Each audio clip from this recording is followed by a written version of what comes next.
Make sure you stay hydrated. We've got free water and cooling stations located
FIFA World Cup Final, and we are just about 30 minutes away from kickoff. So stay tuned, there's a lot more action coming on the pitch in just a few minutes.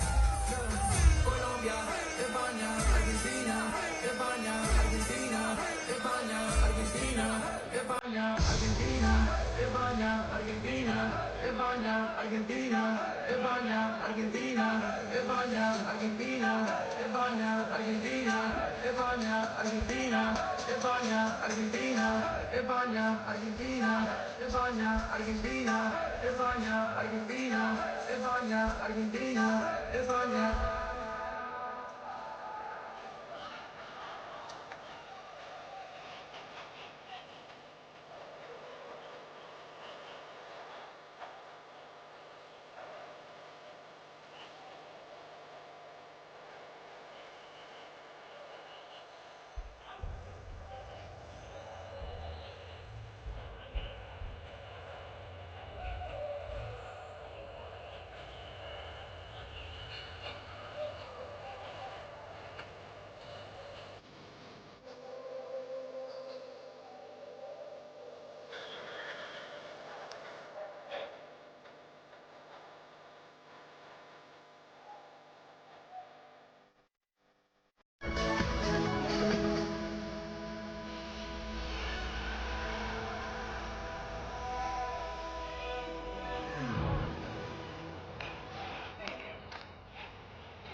Fans, scan that QR code up on the video board and submit all those amazing pictures and videos you guys have been taking. You just might see yourself up on the big screen throughout our event today.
Imagínate, tú y Yo en la playa,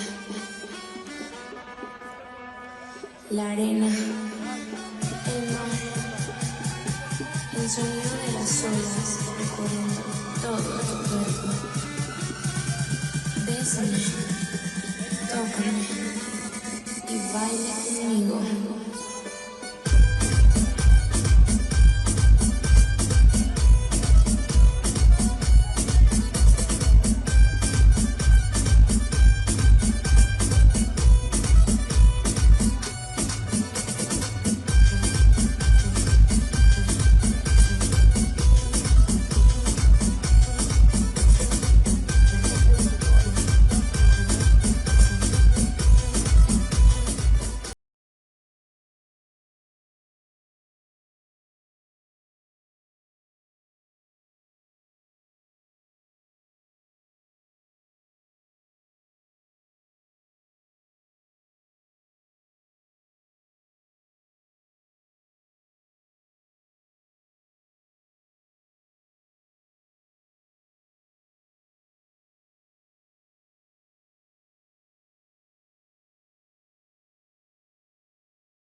away from kickoff at the FIFA World Cup Finals viewing party in Central Park, presented to you by Global Citizen. Are you ready for the FIFA World Cup Finals? Make some noise! Baby, don't you know I'm good? Yeah, I'm feeling alright.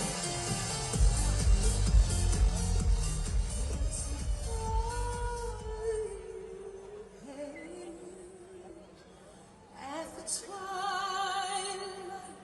last gleaming, bright stars and bright stars, perilous fight.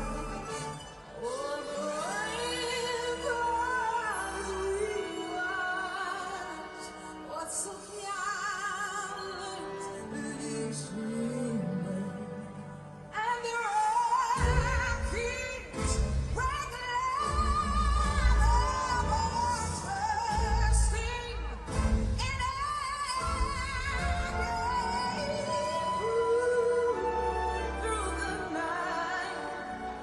Their flame was still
Dignity for the weak in the arms of the brave.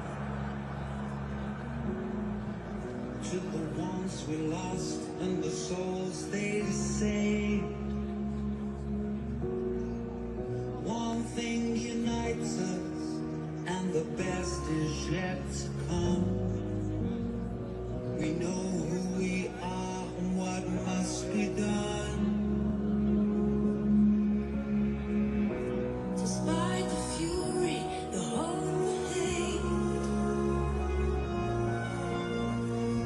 Is the devil right? We will make him wait. Love is the law, and it's raging like a fire.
More than 30 days ago, 48 nations began a journey.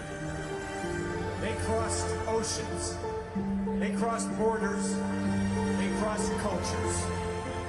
And together, they showed us why this game belongs to the world. From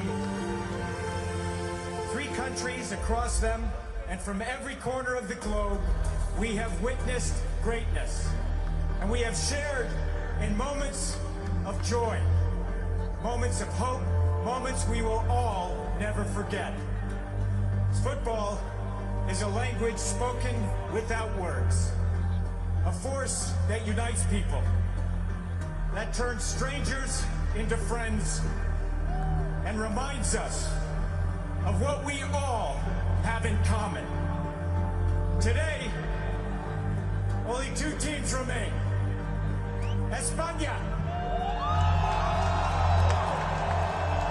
y Argentina.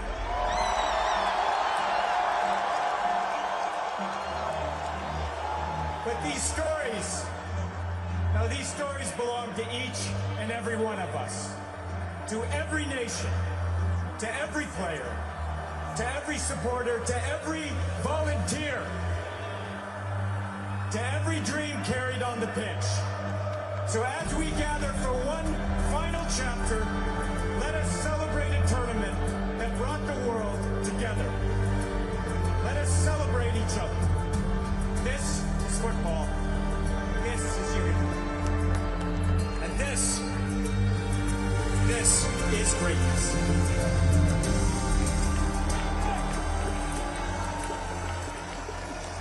That ceremony getting everyone even more excited for a match that's commanding the eyes of the world. Spain, Argentina, about to meet for the game's biggest prize. Every 4 years, the world...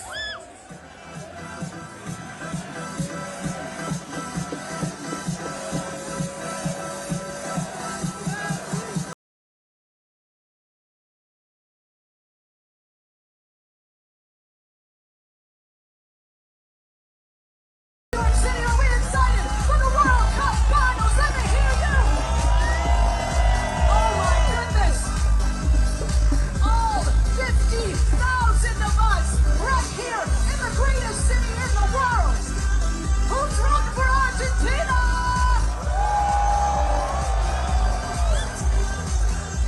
And who's rooting for España? Let me hear you!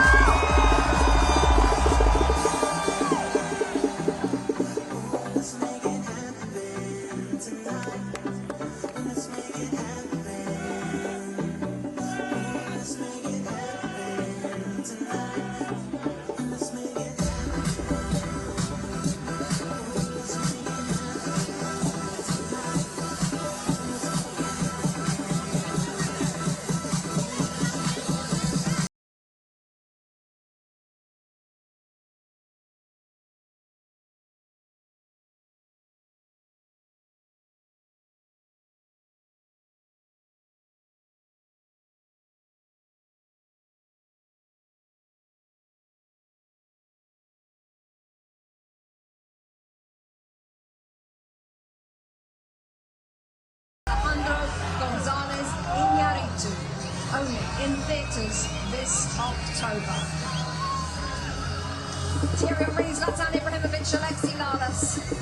Zlatan, what will be for you the ultimate difference today? The one who does less mistake is gonna win and can keep those emotions intact, and that's the team that's gonna win. A final thought, Thierry, from you? Look at that.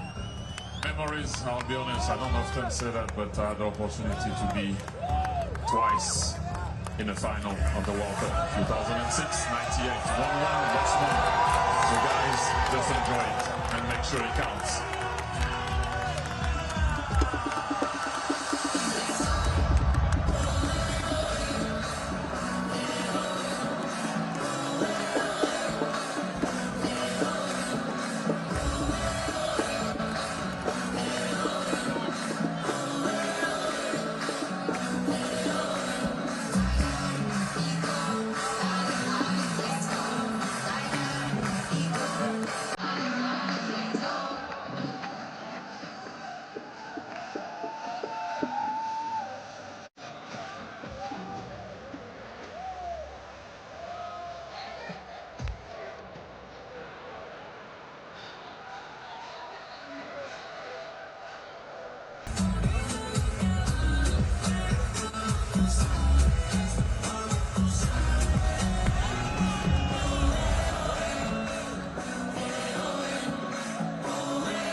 this time, we ask that you please rise if you are able for the national anthem of Spain, performed by Spanish brass.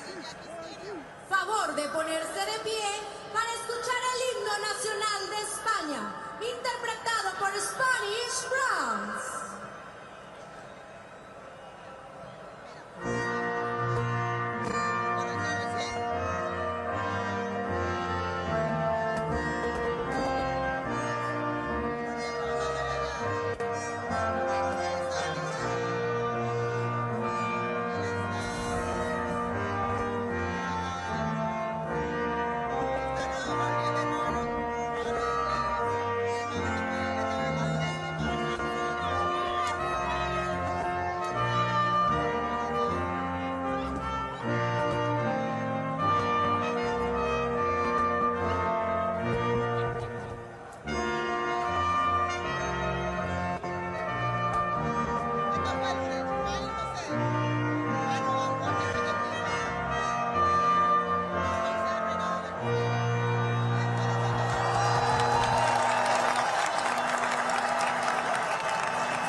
National anthem of Argentina, performed by Maria Becerra.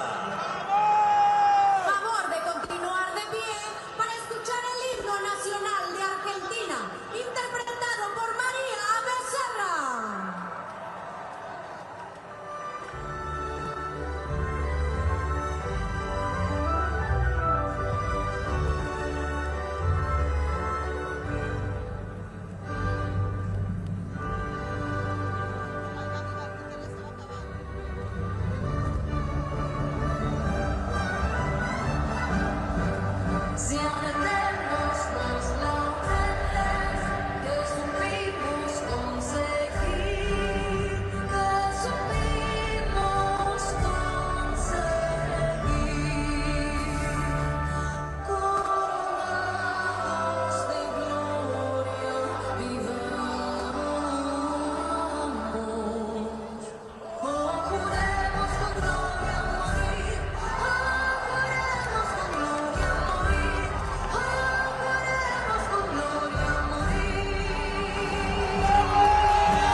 The moment is finally here. History is about to be made. Time to find out who wins it all. Kick-off with John Strong and Stu Holden is next.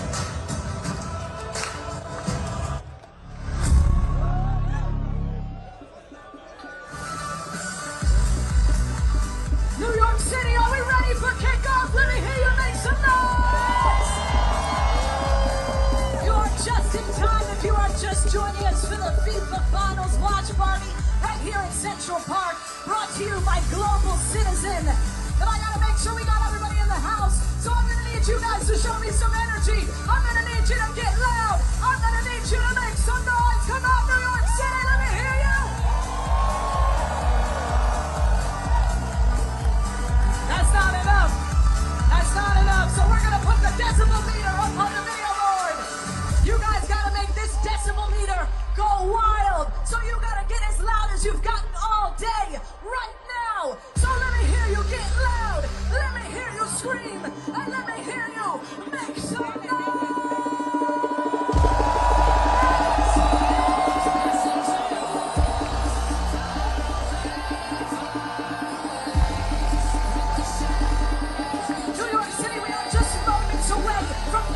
We are about to see World Cup football history be made today. Argentina could make back-to-back World Cups. 5 weeks and 104 matches later, all roads at this 2026 FIFA World Cup have led us here to New York, New Jersey Stadium in the glorious sunshine for the final of this biggest World Cup of all time between Spain and Argentina.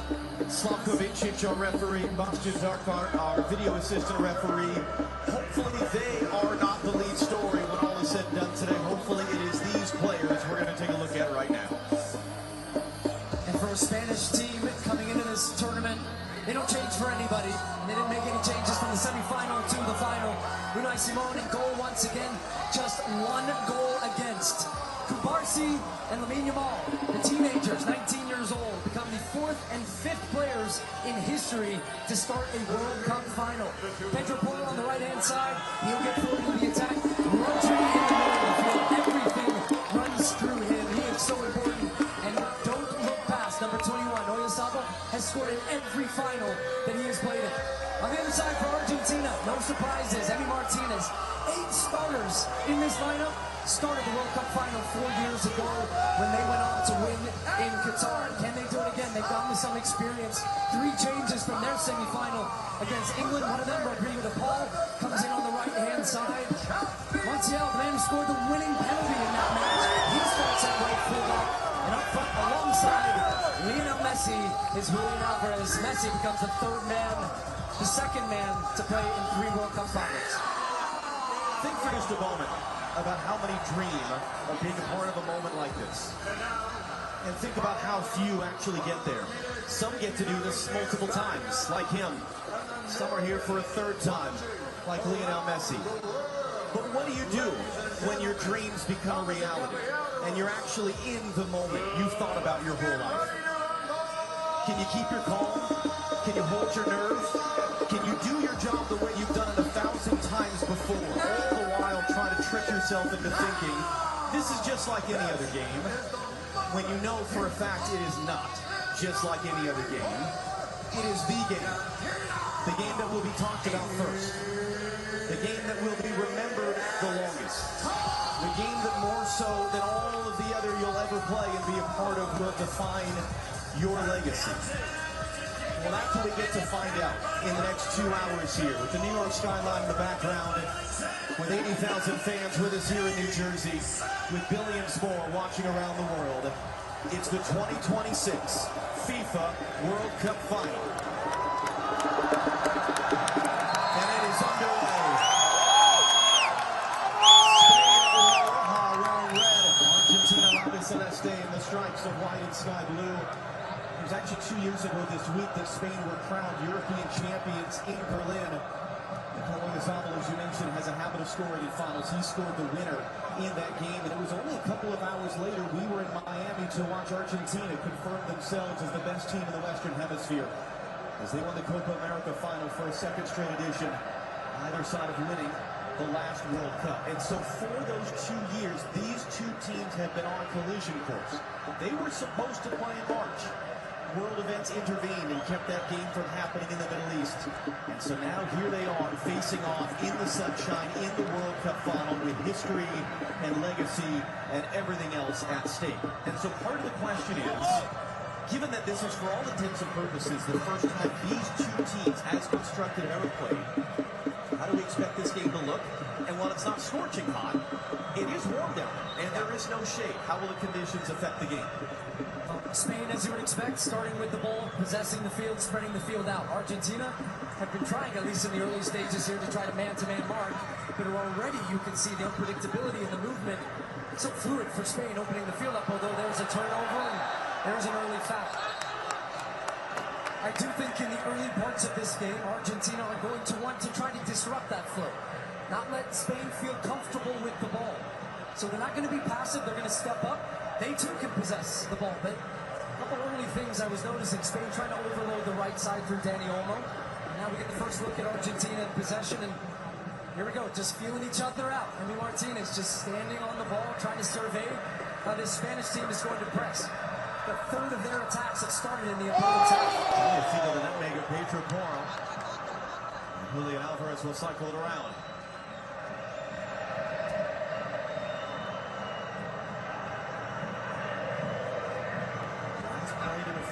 Spring of 2018, Lionel Messi did not play in that game. It was a blowout win for Spain. But none of the players for Spain on that day are a part of this team.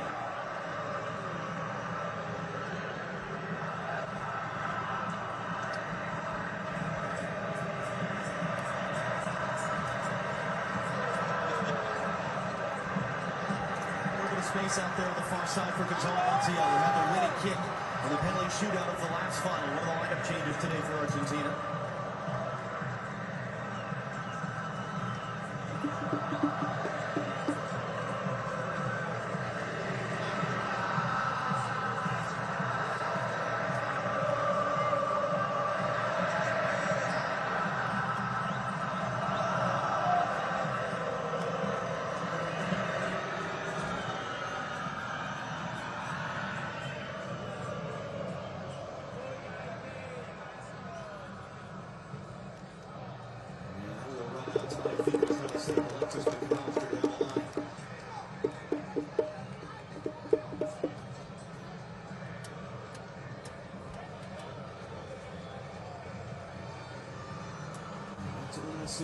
has already set a record, 6 shutouts at this tournament. No goalkeeper's ever done that at a single men's World Cup. No team has ever done that at a single men's World Cup. And Slavkovic was on top of that one. A little bit of a tangle there between Montiel and Alex Baena. Yeah, Montiel's actually trying to say that Baena was pulling him down to the ground. Top of the screen. He's absolutely correcting that. So the thing you saw there was Argentina stepping up when all goes back. That's their cue to try to really squeeze the game up a little bit and put Spain and Luis de la Fuente's team under some pressure. Luis de la Fuente is a remarkable coach. He was coach of the youth national teams. And then since the end of the last World Cup, a coach of this team. This is his 7th final he's taken a team to. He's won titles in the European Championships. That was deflected.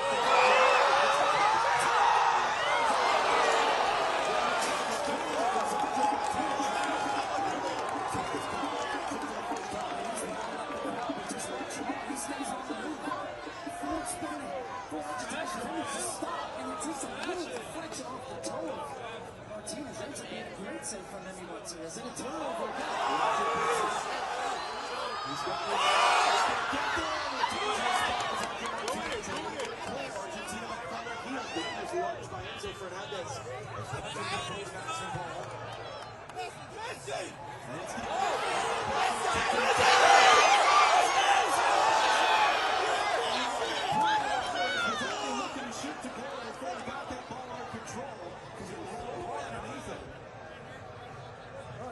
Coming to life before I thought it might.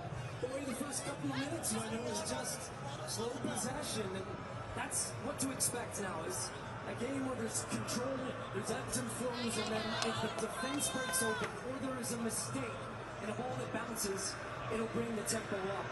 Spain seemed to really like this right side with Lamine Yamal, almost floating out here. I think they like the matchup of trying to find him getting 1v1. The center back and go back out wide by him.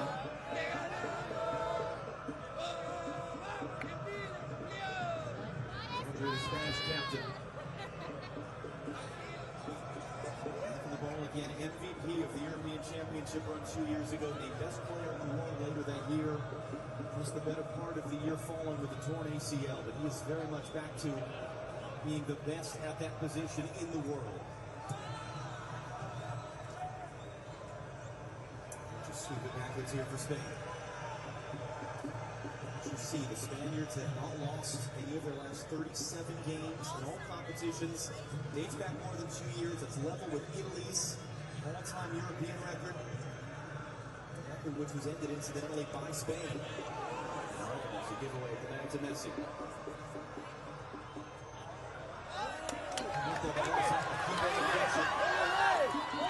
Just rides the bump there, Julian Alvarez. And he's done the turn to the end of it. And Maria holds it in for Spain.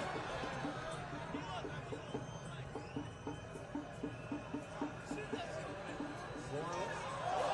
He's going to get back to that. He's still on his feet. He tried to pull through the contact, and maybe as a result, didn't get the benefit of the referee's whistle. I think you're right. He stayed down, but then even he smelled an opportunity here. This is your right back, once again up in the attack. He took a bump off the ball, actually don't think it was enough initially. So that was a smart play by him to try to get up and take advantage of that opportunity. But just watch as Spain are in possession. Triangles all over the field. Connectivity. The guy drops, another guy fills the space. The way they're spreading this field is so far already difficult for Argentina to defend and get hold of the ball because it almost turned over there.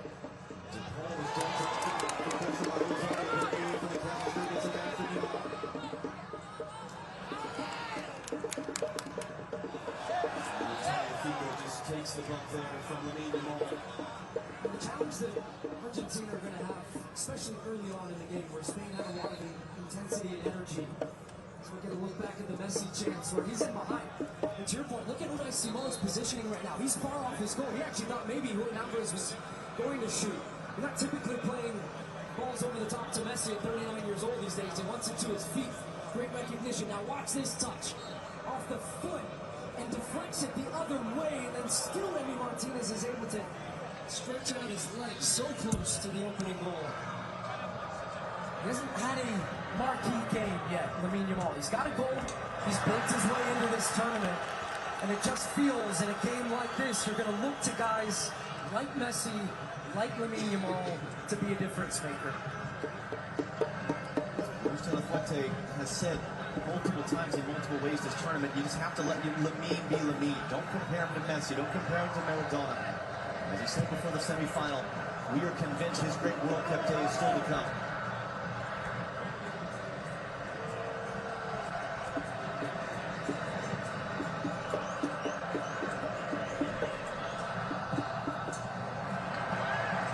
For the first time today, a little bit of an errant pass as you see the President of the United States. A little hard to see with the glare of the glass in front of him, but you've got the President of FIFA that looks like Ronaldo, the Brazilian Ronaldo, the World Cup winner. He was giving his greetings here. The King of Spain is in attendance. The President of Argentina is not, and he said that was very intentional. He's superstitious. He's watching this game the same place, the same spot in the presidential residence that he watched the others wearing the same coat as well. As we said, it's religion to so many people around the world. The way they follow their national team, how they live and breathe on every single kick of the ball. Gonzalez trying to pressure there on Poro as well to recover the second ball. There's a little bit of a swirling breeze as you can see the field's in full sunshine. It's a little bit of a beaten up field. They've not played a game here in 2 weeks to try to let it heal as much as possible for this final, as Yamal can't keep that one in play.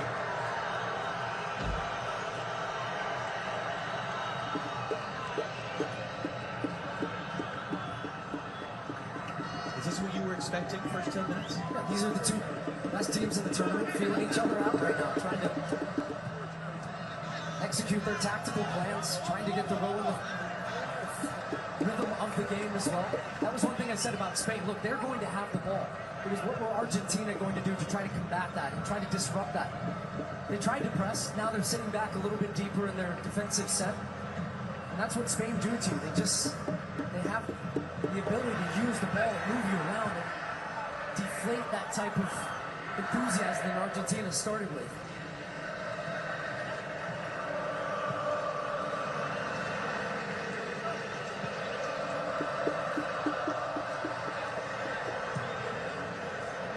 Switch looking for Baena. Zia battling the sun in his eyes there as that one came down. Here's Rodri now. Boomerang making a big run inside. Comes to Fabian Ruiz.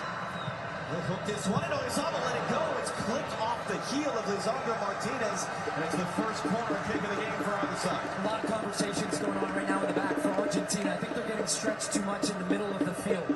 And that's because you've got two center midfielders, McAllister and Enzo Fernandez, and they're looking around, and there's 3 or 4 red shirts. And then they get stretched, the gaps open up, then Spain hit the other side, and then there's bodies crashing the box. And they're trying to figure out that relationship and that balance between getting drawn out of their shape, and now they're going to have to defend the first corner of the game. You can see the way that breeze kind of swirling around the stadium bowl, scribbling the players' shirts. That's Baena to take. Swinging ball. It's going to be brought down by Daniel, but poked away the second chance by Romero. Held in by Spain. They're trying to reset for Lamine Yamal. Turned 19 on Monday. Baena has the cross blocked down. Here's the teenager Yamal again, just going to shepherd it out. He was completing his high school exams when he was winning the Euros 2 years ago, Lamine Yamal. He has become a global star in Barcelona. He joined Kylian Mbappe and Pele, not just as winning the World Cup as a teenager, but as being the star in doing so. Alvaro Garcia on the ball here as well is also a teenager. First time in history a team has started 2 teenagers in a World Cup final. Amazing. You think about the occasion, and even for Kubarsi, who's on the ball now, he's just kind of glided under the radar a little bit. As the 19-year-old has played every minute for Spain, has not looked out of place for a single second, just so composed. At a position as well, you tend to think about veteran experience more than youth at this level. Won the rest wrestling match with Oyarzabal there. Messi still hasn't really gotten on the ball except for that one brief moment. But he won't be too worried. That's the way he plays these days for Argentina. So many people say, I was walking around the field. He's not involved in the game. He's not involved in the game until he needs to be involved in the game. And that's in the attacking part of the field. You don't really want him chasing around, trying to win the ball back against this Spanish team as there's the first big tackle by McAllister and Danielmo. The first big decision for Slavko Vincic of Slovenia to make. Very, very experienced referee, especially in high-stakes, high-emotion games. I actually expected this a little bit earlier in the game. So I'm okay with that not being the yellow yet. That's because look how the contact of the foot didn't look like it was extended and caught him on the ankle. But that's Argentina setting the tone. They don't like really how the first 15 minutes of this game have gone. There was indeed no yellow card for that. Up to his feet, and the Spanish bench was furious that there was not a card.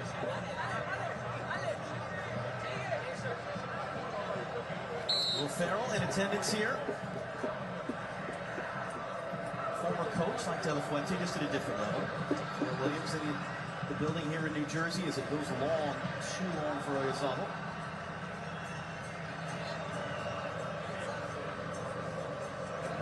Hour played to the final of the 23rd FIFA World Cup. Spain the best defensive team here. Argentina the best attacking team, at least through the semi-final. Those numbers got skewed a bit yesterday between France and England. What you're hearing now is the Argentine fans also recognizing the moment where their team is a little bit of a lift. That comes from the tackle. And Messi takes the immediate hit from behind from Alex Baena. Maybe his second touch of the game so far. They're not going to let him have space either. And this is a part with Messi as well. He still does and will always possess an aura. But so many of these players came through La Masia and idolized Lionel Messi. And it's hard to say that about fellow professionals, and you're looking across the way, but this is a god to so many people. And now you're facing him in a World Cup final. So they're going to put a lick on him as well, and not just going to bow down, that's for sure.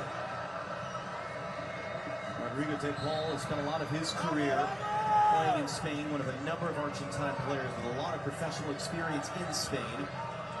To take this free kick, he'll clip it into the back post. It's just too far in the end. It almost finds Gonzalez, who was an interesting inclusion. This is his first start of the tournament. He's been a guy that's brought a spark off the bench. But this is what Lionel Scaloni does. He's done this throughout all his tenure in Argentina. Moving players around, changing tactics, changing formations, going for the right players for the right moments. And typically, he's always had the answers. First time Lamine Yamal 1v1. What a touch that was by Yamal to bring it down to Tagliafico, waiting for support. And a good area Martinez. But keep in mind, he's been playing this whole tournament with a broken finger on his right hand.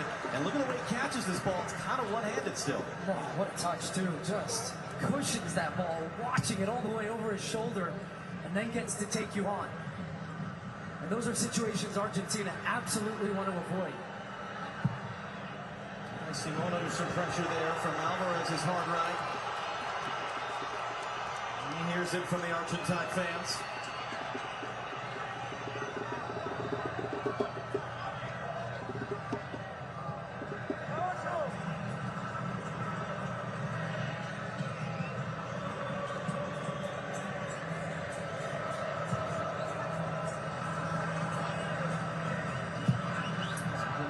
Going long, there's Nico Gonzalez. It bounced off the shoulder, it's going to fall diving for him. He's got Alvarez in the center, and that was a last-ditch, had to be right tackle from Pedro Porro. Tagliafico flying in, trying to break that play up the other way. It's going to be a free kick for Spain. And now it's Argentina's turn to leap all up off their bench and yell at the referee.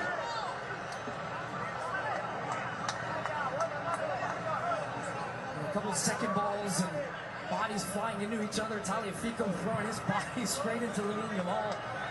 This was the one from Gonzalez. He's not even looking at the ball. Perfectly controls it off the back of his shoulder. And then, as you said, he was almost in but the ball bounced straight to Pedro Porro as Julian Alvarez is wide open in the middle. I do agree with what Zlatan said as well. Games like this, the team that can make the least mistakes ends up being the one that can win. And you're seeing a little bit of that. The team's playing a little bit cautious. You don't want to open up. You want to try to find advantages to take advantage of them. But right now, you're not seeing a team give anything away. We're there on the far side between Romero and Baena.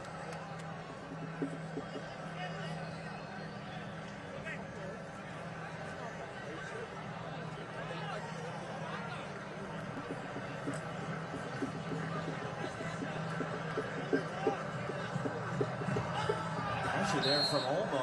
That's going to be a free kick for Argentina as he came diving in off the throw in there. Enzo Fernandez is down.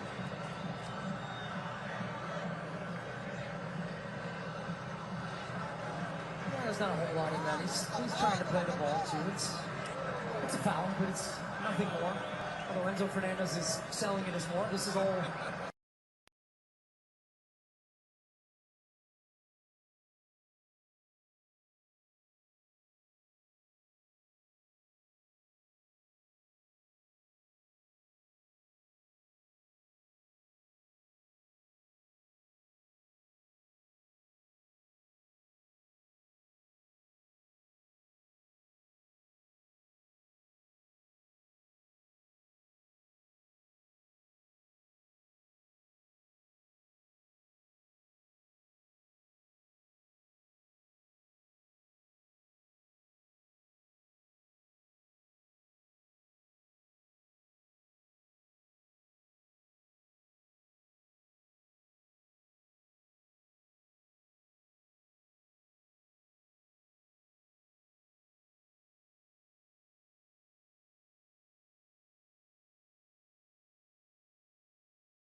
Gonzalez was. They steered back the ball from Julian Alvarez, and now Messi knocked down by Nico Gonzalez. No one there in that spot to pick it up, though. And the flag does come up. Andras Kovacic, assistant referee on the far side, as he's supposed to do, letting the sequence play out before raising the flag, and the whistle goes. Trying to turn inside and lost it to Lisandro Martinez. Here's Rodrigo de Paul.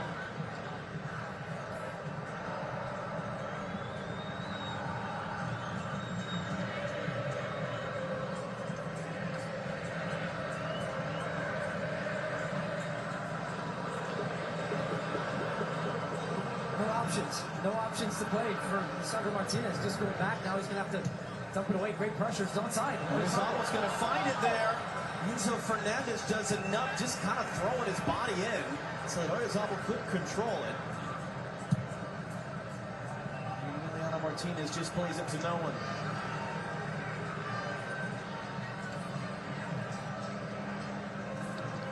It's a fun matchup between those two. As you mentioned, Oyarzabal has scored in all 6 finals he's ever played for club and country. Emiliano Martinez, Argentina's goalkeeper, has won all 5 finals in which he's ever played in for club and country in his career.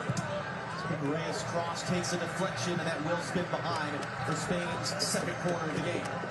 And there's the difference between the two teams, at least with the ball, is that you have your left back in Cucurella a little bit more free to get forward because Spain are so comfortable with the ball.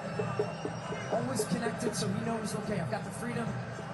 Montiel's pushed up a little bit. I'm going to take advantage of that space. He does. Takes a little deflection, goes out for a Spanish corner. Normally they take these short. They've actually been putting the first couple direct into the box, trying to dump it right on top of Emi Martinez. Baena once again will hook it in. Martinez, that's a comfortable catch for him.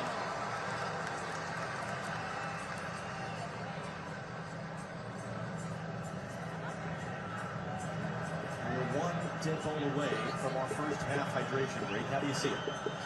I see Spain having the advantage, but they haven't really had any opportunities in front of goal. Just the early deflected shot that Martinez had to save. But certainly in the way in which they're pressing like this, they're putting Argentina under so much pressure where they can't play out of it until it gets at the feet of this man right here.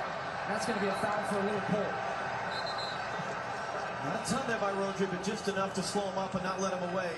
But I think even Messi recognizing, look, I've got to drop a little bit deeper. I've got to get involved in some of this possession to try to unbalance this Spanish defense. So he picks it up, glides past one, gets a little pull on the shirt and wins the foul.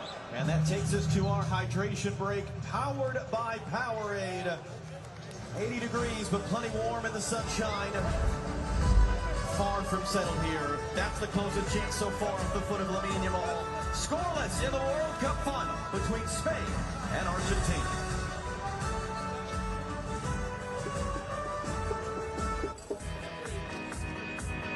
Fans, while both of our teams take a quick hydration break, this is a reminder for you to stay hydrated too. There is free water and free cooling stations located throughout the venue. Take breaks in the shade. If you begin to feel dizzy, weak, or unwell, please seek medical assistance immediately. Mientras los equipos pausan a small break de hidratación, recuerden tomar agua. Hay estaciones de agua gratis y áreas para también refrescarse por todo el parque. Si se sienten mal, busquen ayuda médica de inmediatamente.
Feel they can get an advantage. Almost such a special player. What he does on and off the ball, the way he pulls the opponent apart. And among the trends we've seen from these teams at this tournament, Spain have not trailed for a single minute.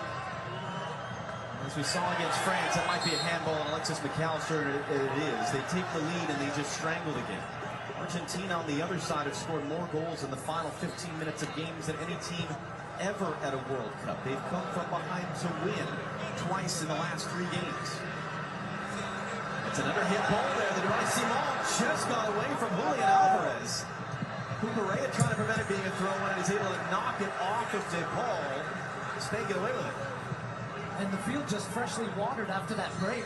You'd think the ball would go a little bit quicker. It's under hit off the foot of Cubarsi.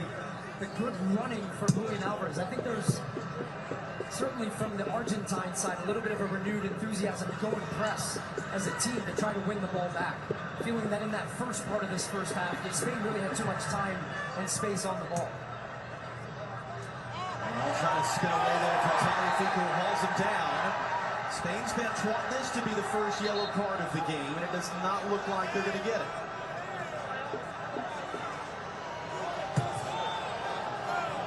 Certainly an interesting technique for a tackle. First the arms, then the shirt, then the legs.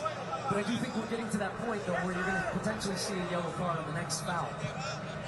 14-year age difference in that matchup between Tagliafico and Yamal.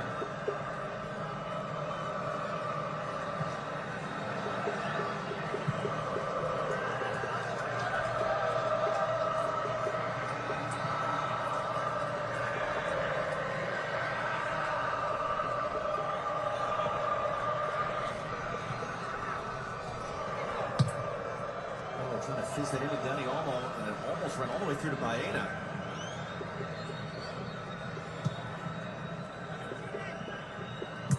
To Paul, behind Montiel. Enzo Fernandez there was able to step up on his club teammate Cucurella. They played together at Chelsea. They actually won on this field a year ago this week, FIFA's Club World Cup. But you see, Fernandez picks the ball up, good recognition, but how quickly Spain squeezed the ball with that. The game without the ball. And that's something that they don't get enough credit for. Only one goal against, and you think, okay, that's the defense. But their defense starts at the front of the field, and that's when the ball turns over. They all just, Dangerous ball there between options. Cucurella able to nod it back for Unai Simon, and now they're able to build an attack out of it.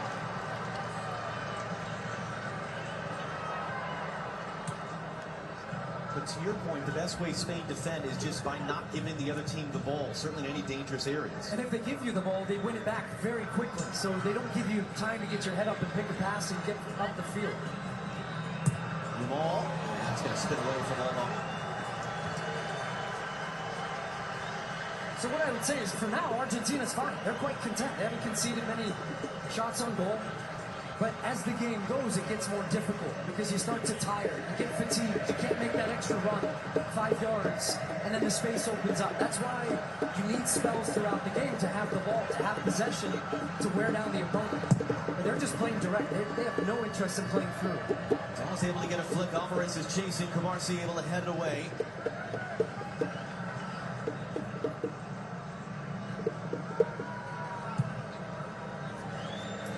The half-hour mark. We're in New York, New Jersey Stadium in the FIFA World Cup Final. Spain are here for just the second time in their history. They won it in 2010. Although we think of Spain as a major soccer nation, and they are, great success in the European Championships, much less so at the World Cup level. Christian Romero's under some pressure. To call Montiel. They're just trying to play it off the Spanish player to get a throw, and they can't. Cucurella is able to win it back. Fabian Ruiz, Alex Baena, Montiel defending. Great little pump fake and cut back. Baena's cross met by Romero. Through by Montiel.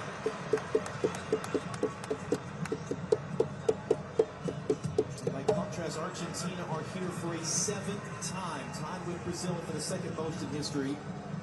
They can either win a 4th World Cup, go level with Germany and Italy for the second most ever, or they could lose in the final for the 4th time. And that's Germany for the most World Cup final defeats in history.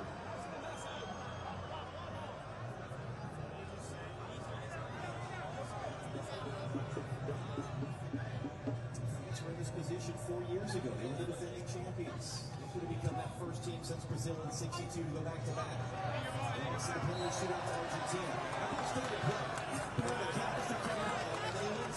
He's actually pretty clever here. He starts to put his hand up to say the ball's out, and then he kept it in. Looks around the corner. He actually has one thing on his mind in this situation. He's got Rodri, a little bit of contact in the back, and then takes the contact to go down to win this free kick. And maybe this could be something that Argentina can create an opportunity from. It's brought their fans into the game again, because they really haven't done anything with the ball. It's all been all Spain.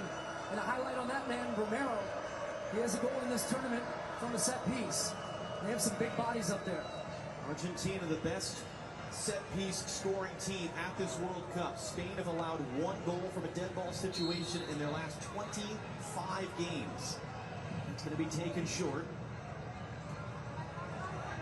It didn't quite start the way that Argentina would have wanted to, and it's not going to end the way they would have wanted to either. Julian Alvarez just caught Porter there. And maybe they're trying to move that to get a better angle or get a little bit closer to deliver a ball, but it just feels like a total waste in a game in which you're really under a lot of pressure with the ball. Without the ball, you finally have the ball in the attacking part of the field. It's just been another turnover for Argentina. Top scoring team for the semifinal round, yet to register a shot in this game, Argentina.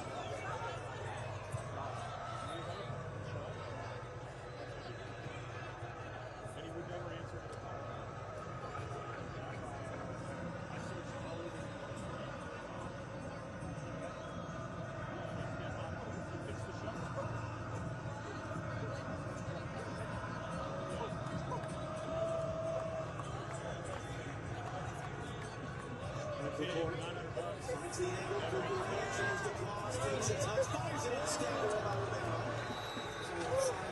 Kukurea just a little bit of a miscommunication when he started to run. The problem really that Argentina are having also defensively is that, as you can see, Spain push a lot of numbers as Kukurea pops. Might have been really close. I think it was on that next touch, maybe just his left foot. Is that now you've got your outlet, Julian Alvarez, one of your forwards, your best goal scorer aside from Messi. He's back defending on top of his box.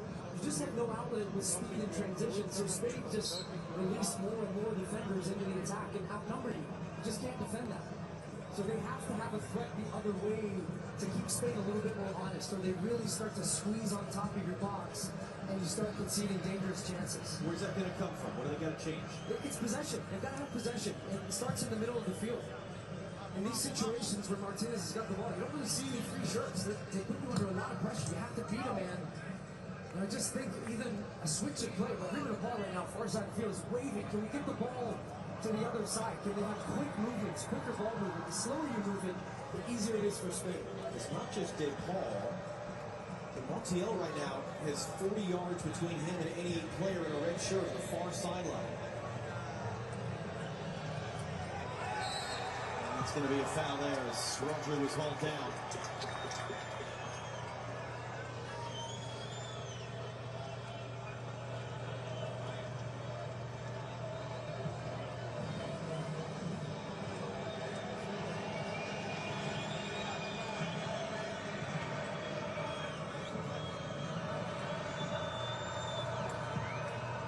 Looking long for the run of Dani Olmo. Lisandro Martinez able to bring it down. Yamal chasing him.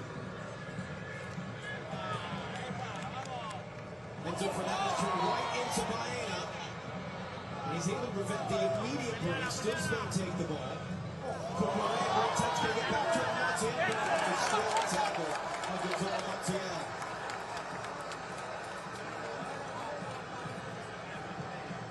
Great turn, first of all, but an even better tackle from Montiel. Look at the focus and the concentration, and then that little bit extra that they like to leave on you.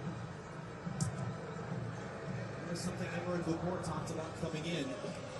We've not seen it quite as dramatically as we did in the first half against England Wednesday in the semi-final. The little extra shoves, the extra little kicks. Although that's a little bit extra there between Tagliafico and Yamal, and Lamine Yamal's getting upset. Great spot by Baena. Oyarzabal. Dani Olmo. Out for Kukurea. Kukurea gets across it. It bounces off Romero. Didn't know it was coming in. Great control by Kukurea to bring it back down. Dani Olmo now. He'll hook this cross in. It was for Baena. It's away by Lisandro Martinez. Paul said it should have been a handball there as that ball back in was blocked. Alvarez trying to run the other way. Roger was having none of that. And it's going to be a foul and a free kick for Spain. Alvarez trying to run away with some speed, and then who's there? It's Rodri getting his body in front. Just always in the right place, right time. Yeah, sure, it hits his hand, but it's tucked in tight, natural position, nothing giving there for a handball. Laporte, once again, the center back, carrying into a pretty advanced position. Baena on Montiel. Baena drives it inside off a few, trying to cut it in for Dani Olmo. Argentina having a hard time right now, just these little moments. Pressure from Yamal, and it's given right back to Spain. Just turning the screw a little bit right now, Spain. Every attack, there's a little bit more space, a little quicker ball movement, win the ball back a little bit quicker. Argentina have to get something going right now. It just feels for this Spanish team, it's a matter of time. Interchange there, just behind Olmo, finds Oyarzabal! Chance is down to make his second save of the half, more than he made the whole game in the semifinal. Yeah, this is what they do. They spread you wide, then all of a sudden they hit you up the gut. The running of Dani Olmo again just drifts off the shoulder of Enzo Fernandez. He loses track of him. Ball falls. Oyarzabal doesn't really get enough of that one, but a good look at goal. Nico Gonzalez flicks on the header. Marcy able to clear it away. Oyarzabal not just trying to continue this remarkable streak of scoring in every final in which he's played. He would, with a goal, become Spain's all-time leading goal scorer in a single World Cup. 5 goals at this tournament, tied with 2 others, including David Villa, who was a part of the team that won the World Cup in 2010. Montiel lost track of that ball, and he's able to get it back. Baena thought he was in. A little space here for Argentina. McAllister, and he'll go backwards.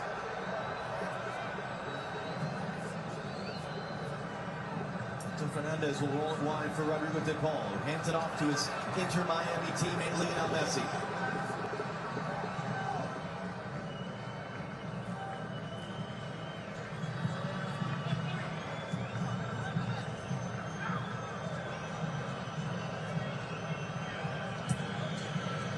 Ball put it in play.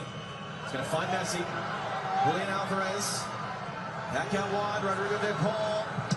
Blocked by Cucurella, second chance. He's trying to cycle it around. Oyarzabal stepped right in to take it, and that is indeed going to be the game's first yellow card. It's Lisandro Martinez on the receiving end. Nice, because he stops a potential counterattack for Oyarzabal, even though he really didn't have anywhere to go. It was just a bunch of white and blue shirts around him. But for the first time, Argentina actually having a little possession in the attacking half, and it came because Spain tried to play a long direct ball, because that is a late tackle, very clearly a yellow. But they weren't as connected as they had been in the attacking half to get pressure, so it allowed Argentina, for the first time in a long time, to play more than 2 consecutive passes.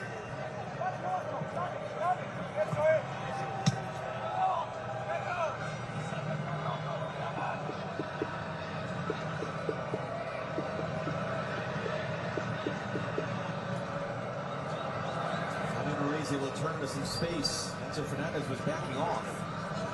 Rodri able to keep it up Montiel.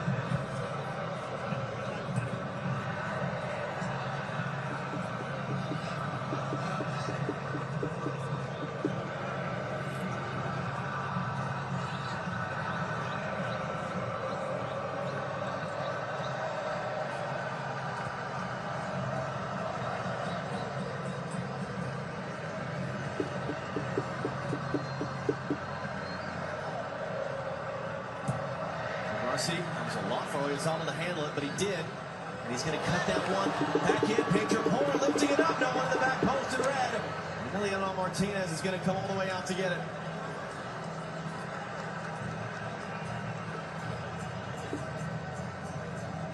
Porro takes up a nice position. Great ball into Oyarzabal, drifting out, finding that little passing lane, and then that cues the running behind. Just bodies moving. That type of verticality, really important. Just doesn't pick out a red shirt in the box. Coming up, the Bank of America halftime show here on Fox. Rebecca, Thierry, Zlatan, and Alexi all in attendance with us here in New Jersey. It's another giveaway there by Argentina. Clever touch by Fabian Ruiz to keep it moving. I do think, honestly, Argentina's thinking about halftime right now. Can we get to halftime with this at 0-0? The biggest issue they have beyond possession and all of that is they're getting spread out to defend, but then they're too spread out when they have the ball. And Cucurella tees it up! It's by much. Martinez felt comfortable there to let it go. And there's just no connection. They just have no connection across the field right now. Cucurella's been putting the last couple into the box. This time takes a shot, and a little bit of time has got a player down for Argentina actually right now behind the ball.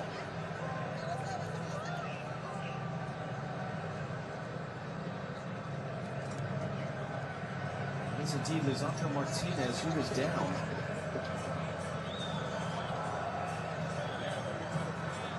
Or Saint sub. Maybe Martinez giving the sub signal. Wow, that is big. He had some injury issues in the spring. He's a player that talked about considering retirement a year and a half ago after he tore his ACL, reinvented himself as a player to get back to this level. but he is not going to be able to make it to the halftime break. And in comes one of the most experienced defenders in the history of the World Cup, Nicolas Otamendi, who moves into the top 10 in tournament history. His 21st game played. And what a big loss for Lisandro Martinez. He's become a starter in this team ahead of Otamendi in the last 2 tournaments. And his World Cup final is done. Less than 44 minutes in.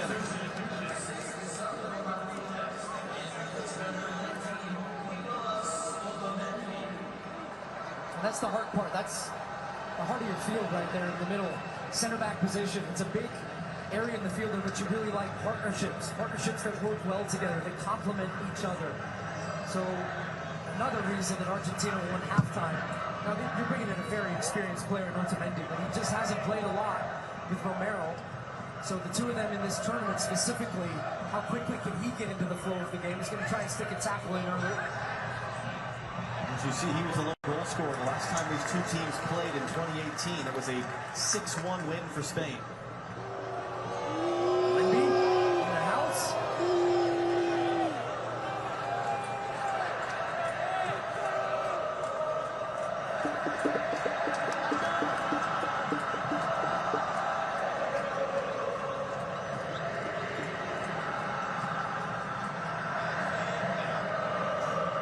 4 minutes to come at the end of this first half. Martinez long, Julian Alvarez going to chase it down. Unai Simon able to clear outside his box. It just ran away from Alvarez there. Had a step on the defenders. 4 minutes of stoppage time in the first half. 4 minutes of stoppage time. Tiempo adicional para la primera parte, 7 minutos. Otamendi first action. Won that ball out of the air.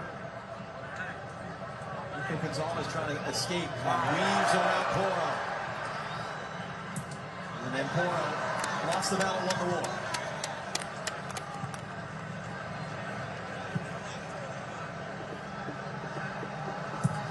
Correa goes long, but out of play.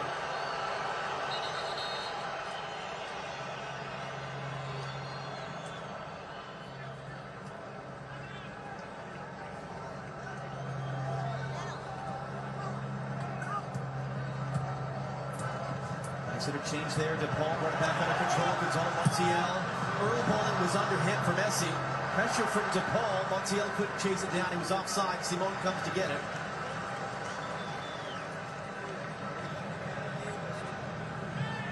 Tough moment right now for Lisandro Martinez as he will watch the rest of this game from the bench.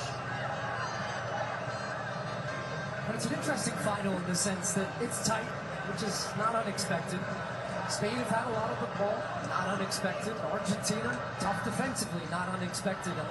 I still just think they're going to want to have a little bit more of that ball as the game goes on. They need to be a little bit more connected in their press. But if they get into halftime and it's 0-0, it's still very much anybody's game. And both teams have a lot of players off the bench that can make a big difference in the second half. So you've seen two teams in the first part playing not to really lose. But Spain just very methodical, very surgical in the way they try to break down this Argentine defense. It has opened up in moments, but nothing really clear-cut. So from Argentina's perspective, that's still a little bit of a win, because this is what they would have expected. I just think that you've got to be more dangerous going the other way. Rizabal couldn't return it. Messi tracking back to defend, took it away as Baena was making the run. And then Messi draws the foul.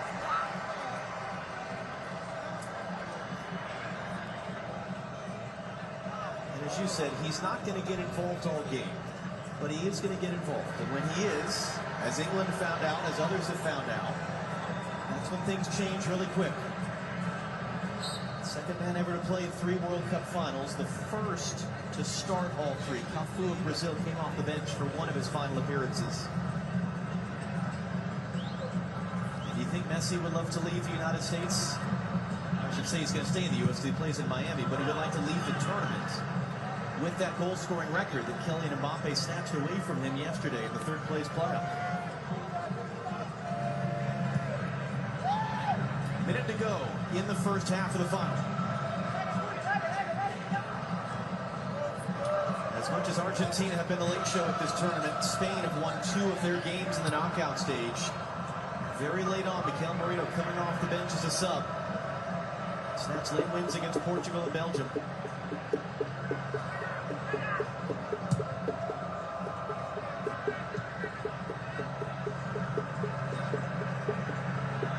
Argentina yet to register a shot in this first half. Spain with the best chances to score.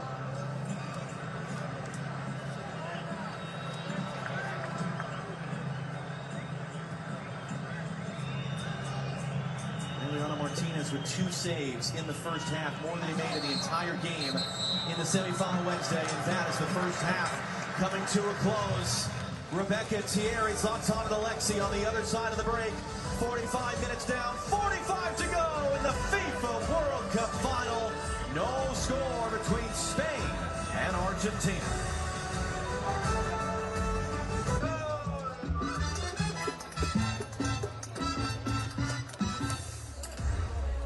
At the end of the first half, the score is Spain 0, Argentina 0. But don't worry, we've got a whole second half to go. It is still anybody's game.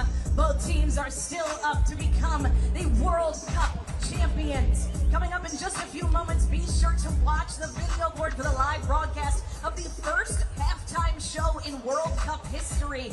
We've got superstars coming together for a singular moment at the intersection of sport, culture, and purpose. Broadcast live across the entire world. The halftime show will support the FIFA Global Citizen Education Fund, a landmark initiative working to raise $100 million to expand access to quality education and football for children worldwide. Everyone at this watch party took action for education on the Global Citizen app to earn their ticket. So why stop there? We are working together to build a stronger education across the world. So New York City, you guys have already made your mark. Let's continue to make it.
Fans, if you are looking for a bathroom during this halftime break, there are porta potties located at both the north and south ends of Central Park, so be sure to go those directions if you are looking for a bathroom.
Sunshine Break. They're located at both the north and south ends of Central Park. So if you are facing the stage to your right and to your left, you have bathroom options. There are plenty of porta potties available for you.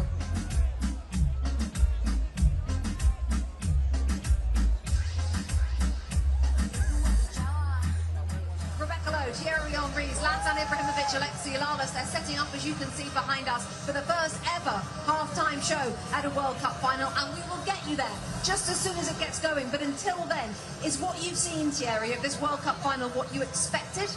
Exactly that. When you play against Spain, you feel like your head is on the water, because you feel like you're suffocating. They don't allow you to be on the ball. They keep that ball, and then if you don't have that ball, I said it before, you can't attack.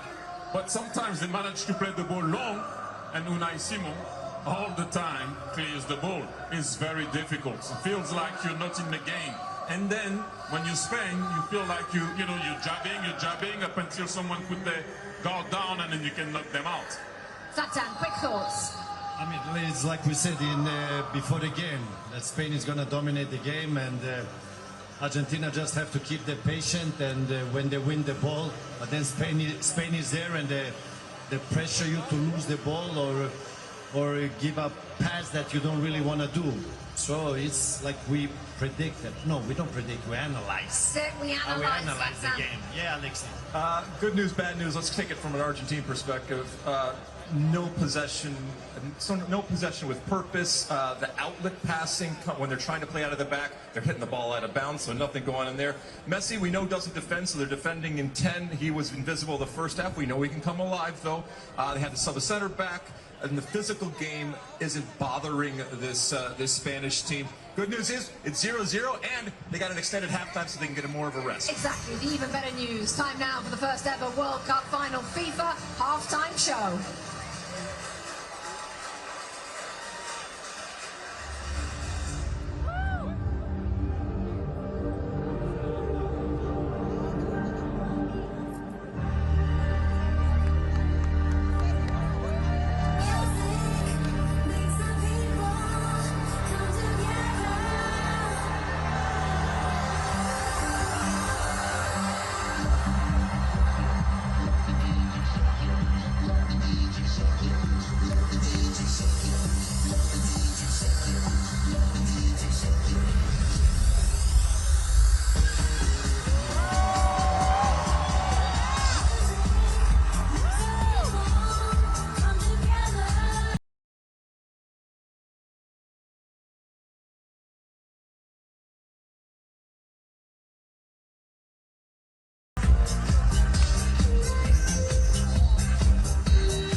Coach, I gotta say, the first half of halftime knocked my darn socks off. Spectacular, baby. I mean, how the heck is anyone gonna be able to fall that? Gonna be tough. Yeah, you know what I think we need?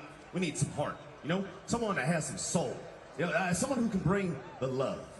Ooh, you think of what I'm thinking? One step ahead of you, Coach. You always are. All right, young man, let's go. The big shot. Okay. Now listen to me. Go out there. Don't be nervous. Nobody's watching. All right? Make us proud.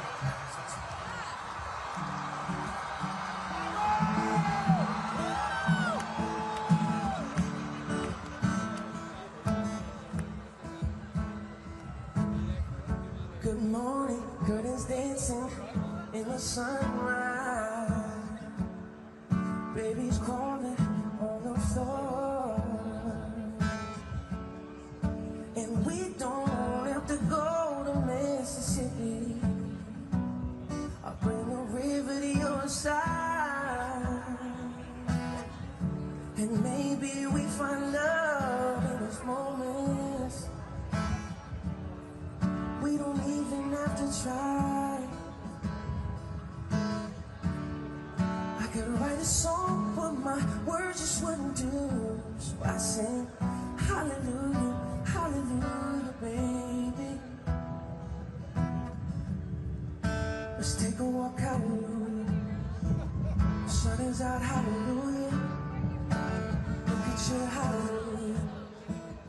Loving you, hallelujah.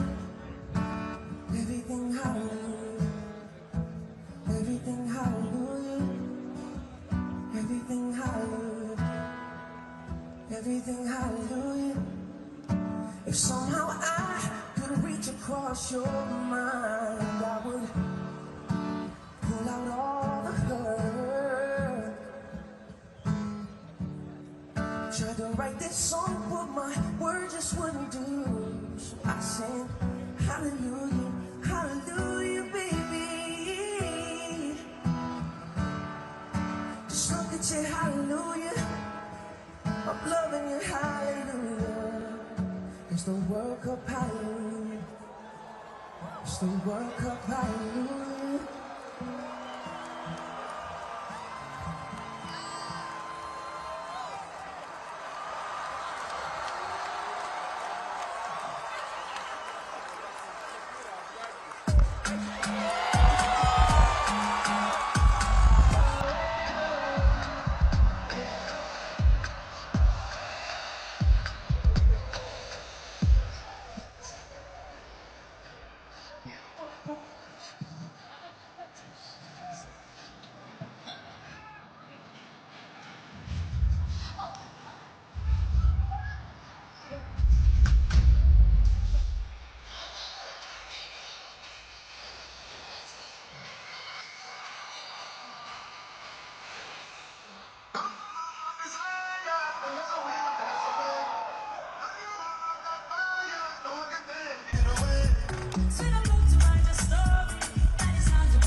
FIFA World Cup Final halftime show. Second half of the game coming shortly as we await the first goal in the World Cup Final. Did you know salsa was invented when Puerto Ricans took Cuban rhythms?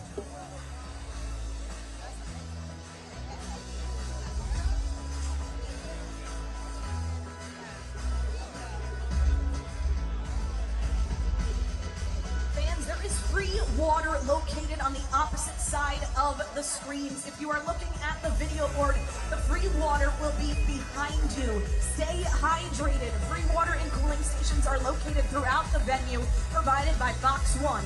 Take breaks in the shade. If you start to feel dizzy, weak, or unwell, please seek medical assistance immediately.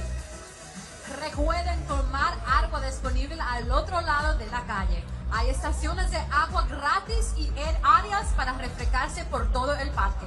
Si no se sienten bien, busquen ayuda médica.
The world at his feet with an early decent chance saved by Eddie Martinez.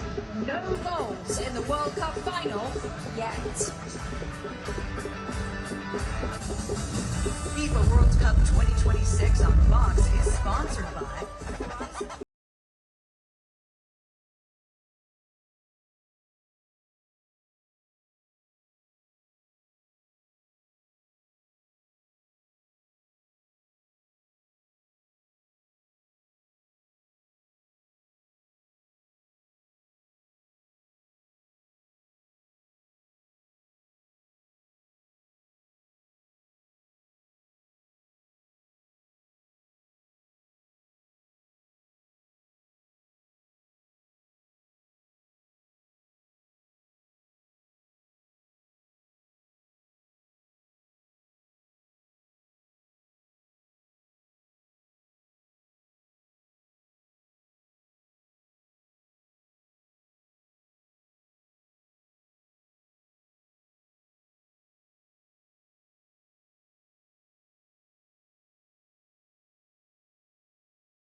looks like another substitution at halftime, this one, for Lionel Scaloni and Argentina. Leandro Paredes, I think, is coming on, but we'll get confirmation. There he is.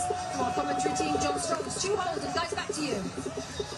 Rebecca, thank you. Yes, second sub of the game for Argentina. It was an injury to Lisandro Martinez at the back. This, we would guess, is just a reaction to how the first half has gone. Nico Gonzalez, as we said, hadn't started a game at this tournament. This was the biggest start of his Argentina career, in fact. His day is done at the break. Leandro Paredes, 32-year-old regular starter for Argentina, is on now. An Argentina team playing in their 96th all-time World Cup game, the first in which they did not register a single attempt in the first half. The second half is underway in the FIFA World Cup Final. Argentina trying to become the first back-to-back men's champions since Brazil in 1962. Spain, the reigning champions of Europe, trying to win the World Cup for a second time in their history. No changes for Spain at the break. Lamine Yamal trying to pick the pocket of Romero. Oh, he's almost got a touch to it, sliding across there to break it up. Argentina scrambling at the back there. What are you looking for here second half? That change for Argentina tells you everything you need to know about. Oh, it's almost another turnover from Paredes. It is going to be a turnover. It's Baena who picks it up. It's Alex Baena! Right, Martinez, his third save. Well, Paredes straight into the game, and his first touch of the ball is a turnover, and he's in there to give them a little bit more in the middle of the field on the ball, some possession, and also some help defensively. Goes straight to Baena, comes in on the right foot, doesn't get a hold of it. Comfortable save for Emi Martinez. But we're going to see, really, this second half, how do Argentina respond after that first set? Spain are going to do what they do. Can they stop them a little bit? Can they get some pressure like that? But then can they keep the ball and be dangerous in this part of the field? Alexis McAllister now has gone out to that left-hand side. Rodrigo De Paul out on the right. Does Messi's influence in this game grow? One of the interesting questions, that halftime was a little more than 10 minutes longer than a normal halftime is because of that wonderful musical performance. So who does that benefit? One team, both teams, that they've had a lot more time in the locker room than they normally would have.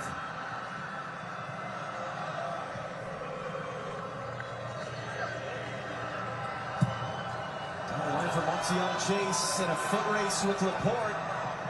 And Laporte dove in there. He actually had a touch on that one. Eventually he did. Argentina's going to have their first quarter of the game. This might get changed. I actually think this ended up coming off the toe of Montiel. Great tackle from Laporte. But I think, yeah, it does look like it comes off his toe. But we'll see.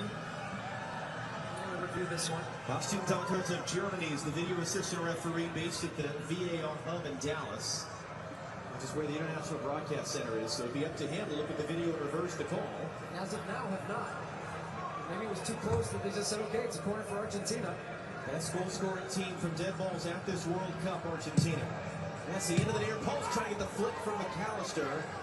And last out off Alexis McAllister for a goal kick, and now Argentina's bench up yelling.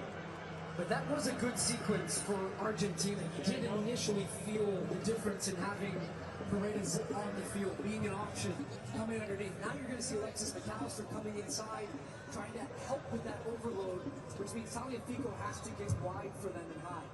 But now they're stepping up their press, being a little bit more aggressive, and it looks like certainly Paredes is going to try to stay with Dani Olmo.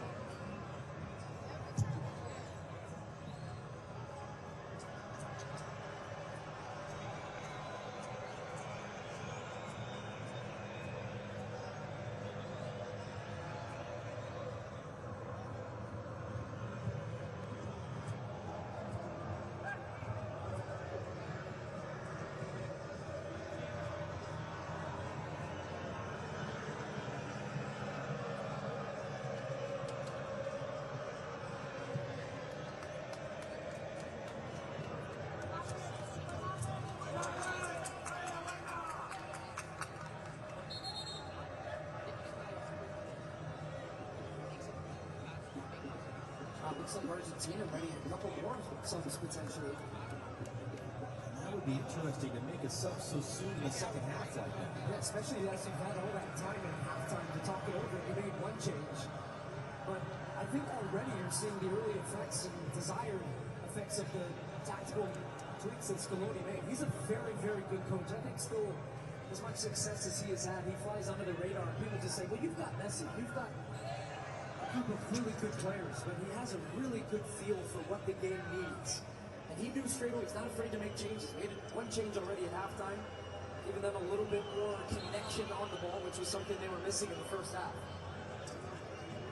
We talked about this. Lionel Scaloni was highly criticized when he was given the job in the fall of 2018. He had no prior top-level experience. He'd been an assistant coach. It was seen by some in Argentina as kind of an insult that a guy with his lack of experience, not a star player, would be given the job. But he's done nothing but win. He's trying to win a fourth consecutive major tournament final. Julian Alvarez plays it wide to Tagliafico. Facundo Medina is the player who had been starting it right back in this tournament, preparing to come on. There might be a second actually hiding underneath the roof of their bench down below us. Montiel takes a hard kick and a big shout as he goes down.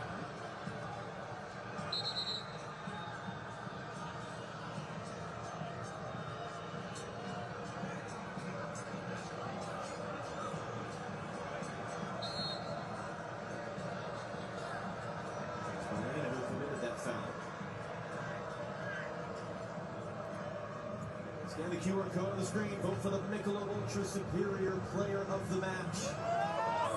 You've got time to make that vote. The decisive player in this game has yet to make himself known. Keeping in mind that the final that we remember in Qatar between Argentina and France didn't actually really start until the last 20 minutes. Up until that point, it was a pretty slow burn. It's Rodri who's down in pain right now. That's a position shoving because they're trying to stand over him, the Argentina players right now. And that's not the best place to do it. And he's going to pick up a straight yellow card here for a push. Something put on the ground. Danny Olmo. The only yellow shown in the first half is to Lisandro Martinez, who's been subbed off.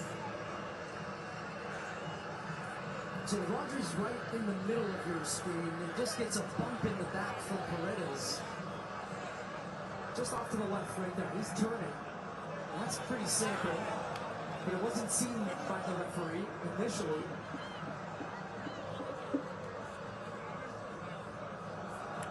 So Paredes, who's just subbed on the field, gets a yellow card about 6 minutes in. It does tell you something though, doesn't it? That perhaps he got a little bit from his coach Scaloni. Look, I want you in this game and I want that type of physicality. I want you to mix it up. I want you to disrupt this Spanish team. And also now he's on a yellow, which makes it a little bit more difficult to be as aggressive as you would like in trying to be that type of player.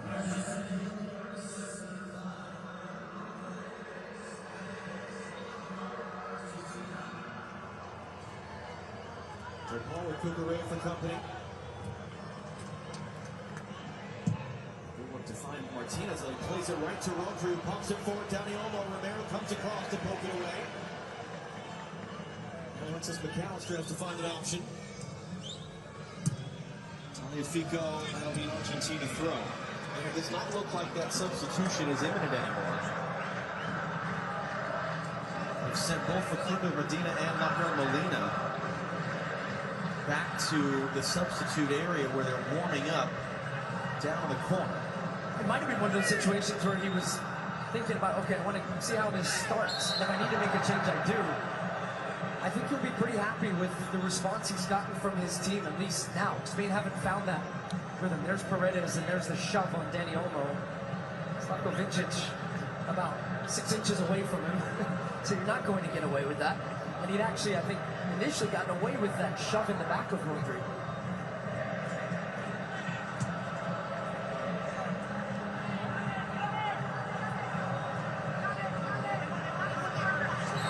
And Montiel just felt the 2 hands in the back from Alex Baena, goes down. They're trying to play quick here. Spain were still arguing the point.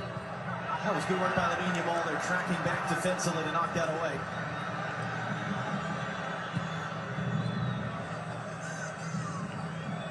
Lamine Yamal and Lionel Messi get their opportunities to be decisive in this game.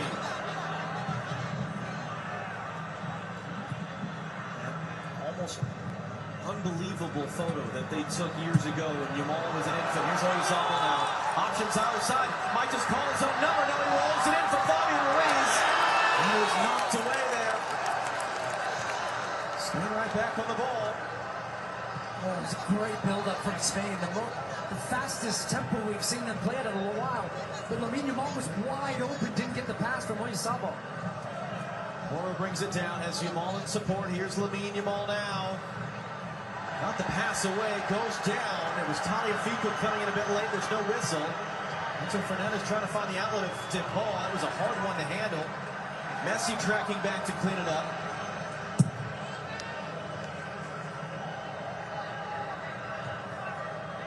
And then Laporte goes down holding his face as Julian Alvarez challenged him in the air. I think what you're seeing is the intensity and also the tension really ramping up in this game. This was the Spanish build-up. Fabian Ruiz, one touch, one touch, one touch. Then Oyarzabal driving with, look at the top of the screen, just out of your picture.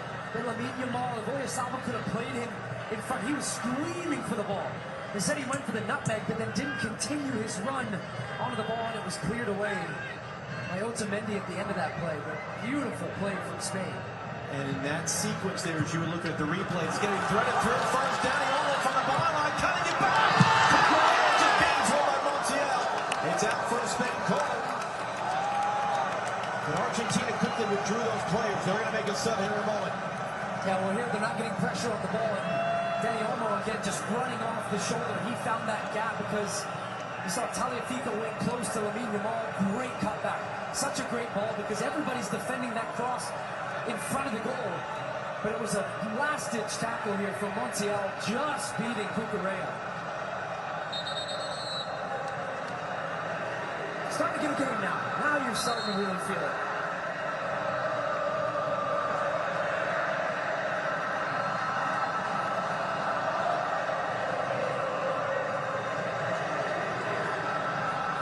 And before the corner is taken, you see Romero talking to the referee, Slavko Vincic. Played in short. Yamal, Poro, and it's too deep to the back post.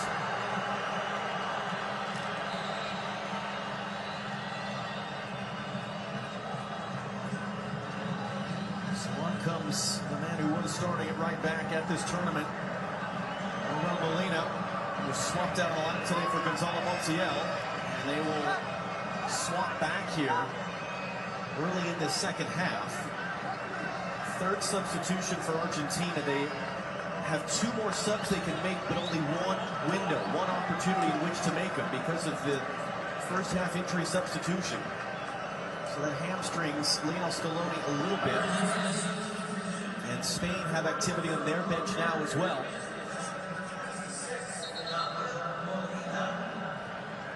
Molina more of an attacking right back, still can defend, but I think with what Scaloni's feeling, if they can have a little bit more of the ball, what can make them dangerous is now starting to force the Spanish wingers to get back and defend, and if they don't, it gives Argentina more opportunity in the attacking third. You also want to keep fresh legs in those positions because you have very dynamic Spanish wingers that will attack you and keep attacking and draining you. So Molina's got a tough task on this left side because he's dealing with a lot of Cucurella and Baena. Ferran Torres is preparing to enter for Spain.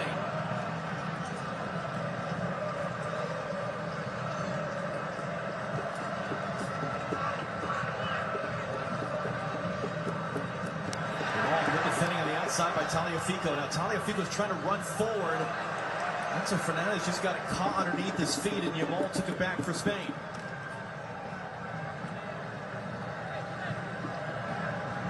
Pedri is preparing to enter as well. Here are Barcelona players in the wings for Spain. Dani Olmo, himself a Barcelona player. Speaking of which, Lamine Yamal.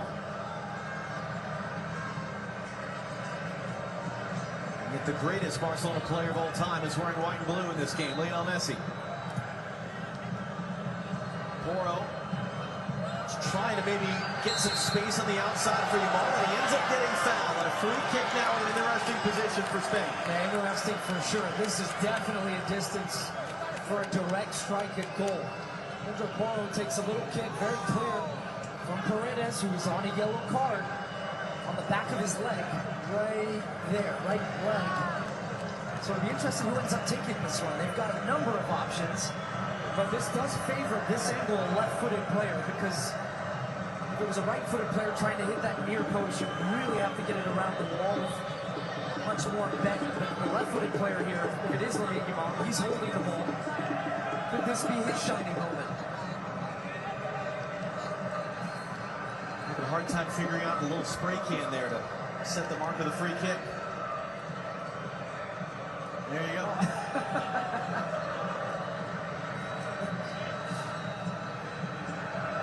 As we said, these referees, they've got so much to deal with. They've got all the communications equipment. Running around with the spray, it's a lot. And you'll keep a right-footed player here potentially to just have a little bit of deception maybe. You might try and bend one towards the back post to keep this Argentine defense honest, as well as Emi Martinez guessing. If he cheats a little bit, that's why you keep somebody over there potentially. Oyarzabal walks away, buy into the right-footed option. The 19-year-old Lamine Yamal, the other, and it will indeed be Lamine Yamal, blocked by the wall, falls kindly from Baena, blocked on the slide. It's a Fernandez dangerous clearance there as Julian Alvarez had made the initial play, and lashed out for an Argentina throw. I said this in the England game about Argentina, as we're going to get the subs now, but also their fans. They really lean into the fan support and the emotion, and little moments like that, tackles. Is it going to be Oyarzabal coming off and Fabian Ruiz? So Mikel Oyarzabal, who had the record of having scored in every final in which he's played for club and country. Fabian Ruiz, who has not lost any of the 49 games he's ever played for Spain. Those two are off. Ferran Torres, who's not scored at this tournament, he's hit the bar twice, and he had the game-winning assist against Portugal. He is on, as is Pedri of Barcelona. The only player on this Spanish team to have actually played a season with Messi at Barcelona 6 years ago. So Luis de la Fuente making his first two changes to try to get the balance back in his team's favor, and another free kick. I think that's a good word, the balance, because you're taking off a specialist goal scorer, a guy who's always there for the moments, and that's why it's a little bit surprising in a game like this that you're taking off a difference maker. I think what it's telling you is he wants energy at the front to keep pressing Argentina, not liking them having the ball as they play quickly. It's taken quick for Yamal. Two for company, and Tagliafico was in there. It's not a foul. It's a goal kick. All right, we knew this was coming. The temperature's going up. We got 30 minutes left in the World Cup Final. This is what Argentina want, though. This is the type of game they want. Well, they're being physical, they're getting stuck in, they're laying the body on the line for tackles, they're having little moments of possession, and that's for them when they can start to get up the field a little bit. So now, I'm looking at this thing, okay, what's Spain's response going to be with the ball?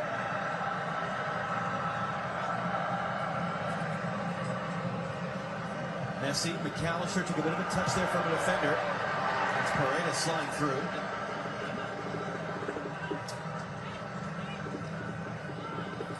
Argentina still yet to register a shot, let alone a shot that has either found the back of the net or required a save. We've played more than an hour here in East Rutherford, New Jersey, in front of 80,000 fans. Alex Baena. Well, Molina knew it was coming there. Couldn't take him off the ball, though. And then those two tangle, and the Spanish bench and the Spanish fans are furious, but Pedro is playing on. Dani Olmo, another potential foul. Martinez spills it. It's going to be out for a corner, and Slavko Minčić, the referee, has his hands full yet again. He does. He's going to have to start thinking about some of the cards or more whistles to get a control of some of the physical play. This one takes a hop right before Emi Martinez. He gets his body behind it, but he's not able to gather it in or stop the ball, and it goes behind for another corner. There have been more than a few awkward hops on this field, and that one was very tricky for Emiliano Martinez. Can Spain take advantage of a corner that on another day they might not have had if Martinez could just feel that cleanly?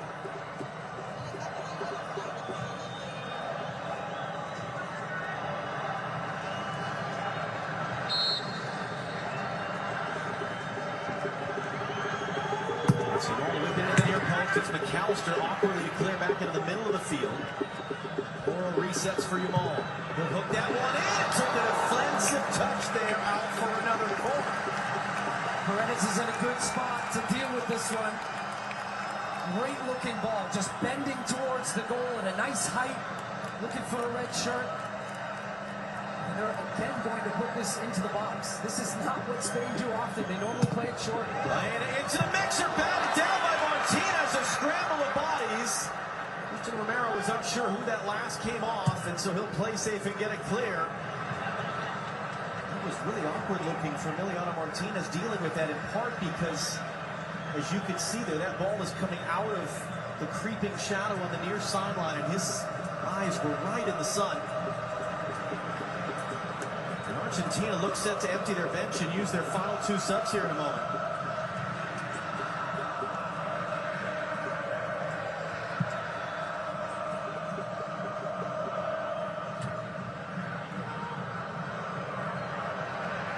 Done by Pedri to bring down that bouncing ball.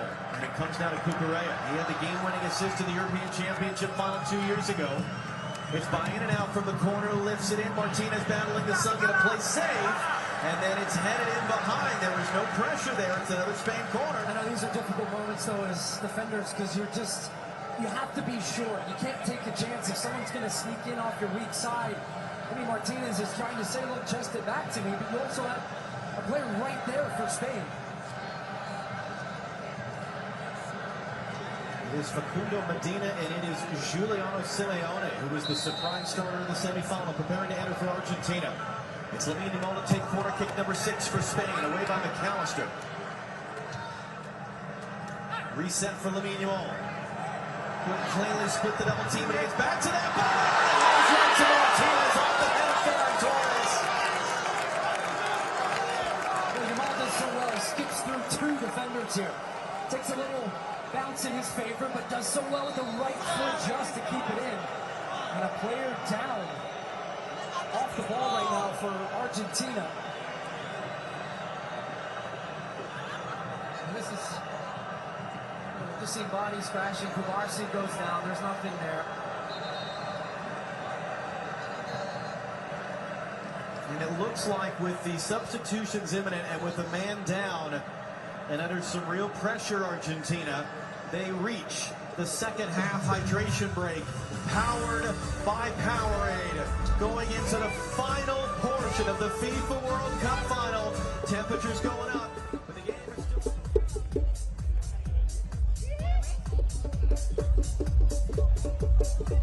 Fans, while both of our teams take a quick hydration break, this is your reminder to stay hydrated as well. Free water and cooling stations are located throughout the venue. Take breaks in the shade. If you begin to feel dizzy, weak, or unwell, seek medical assistance immediately. Free water is located on the opposite side of the screens. If you are facing the screens, the water will be behind you. Once again, if you are looking for a bathroom during this hydration break, they will be on the north and south ends of Central Park. That is if you are looking at the big screens, they will be on your right and on your left. Los equipos hacen una pausa de hidratación. Recuerden tomar agua. Hay estaciones de agua gratis disponibles al otro lado de la calle. Y también hay baño en el lado norte y sur del parque. Hay áreas para refrescarse por todo el parque si no se sienten bien. Busquen ayuda médica. ¡Dice Maname, sea fiesta!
75th minute. This is a team that scores late, that grows in confidence the longer the game goes on. And I think that's part of it.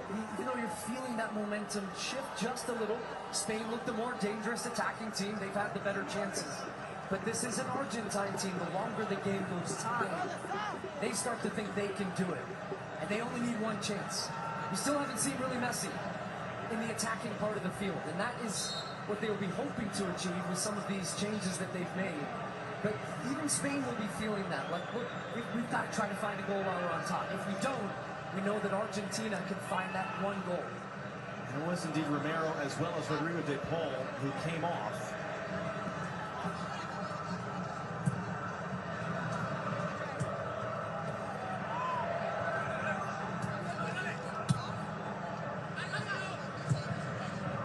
On the ball there. It's knocked down well by Alvarez. Tagliafico knocks it forward, but can't do anything with it.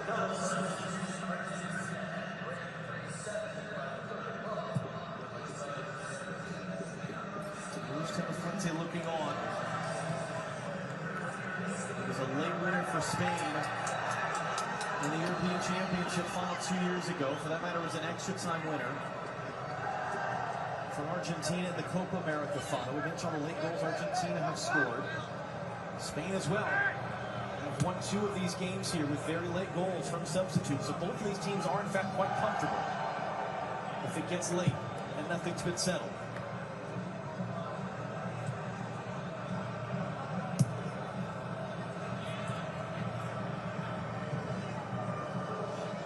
Martinez, this is his 15th career World Cup start.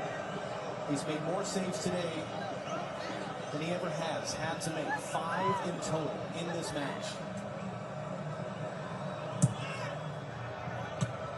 Simeone's first touch since coming on. Diego Simeone, 3-time World Cup player for Argentina. Manager of quite a few of the players in this game at Atletico Madrid. That was off the side of Rodri's head. He couldn't find it. And now McAllister trying to open up to the far side. That's Nicolas Tagliafico running forward. Or able to meet him and slow him up. Back to McAllister. When was the last time we saw Argentina with the ball in the attacking half like this? Just chipping away, chipping away. But can they be dangerous? That's the question. They're certainly growing in their confidence. And here's Lionel Messi on the ball. Medina running inside. It comes outside to Simeone. Simeone trying to cut it back into the middle. And now they get an issue the other way because Alex Baez got nothing but green grass in front of him. At least he did. Argentina, boy, did they scramble back or what?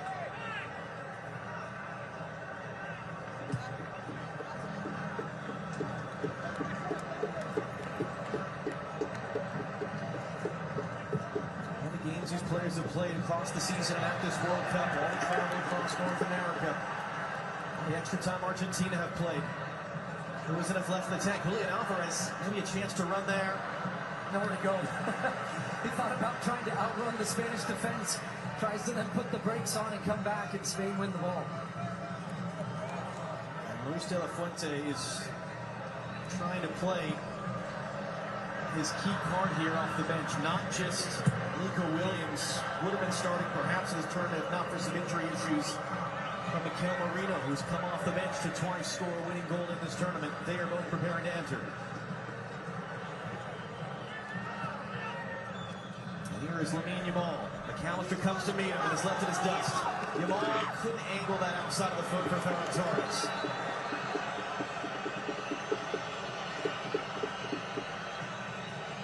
It's the battle of the benches now, though, and you've got, as we said, 2 really, really good coaches that just have their finger on the pulse of their teams. But more importantly, they have players that can execute, be difference makers. Marino is that guy. Nico Williams gives you a little bit more pace, a little bit more power running at players. Maybe that opens up the field. Mariano Martinez there. That was a tough first touch, and he just has to get rid of it under duress. Good step forward there to knock it away by Enzo Fernandez. I mean, you and I talked for months before this tournament. This was always going to be a World Cup of depth. Yep. You're allowed 5 subs. You get a roster of 26. Heat, travel, everything else. It's going to be the depth pieces that are decisive in this World Cup final. Dani Olmo and Alex Baez are the 2 players withdrawn.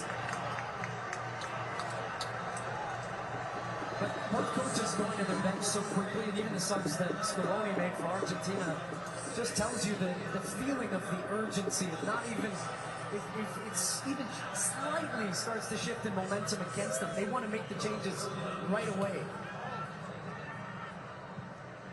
And a quarter hour to go.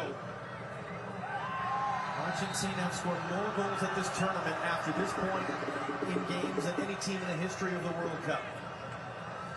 And also played extra time more than any team in the history of the World Cup.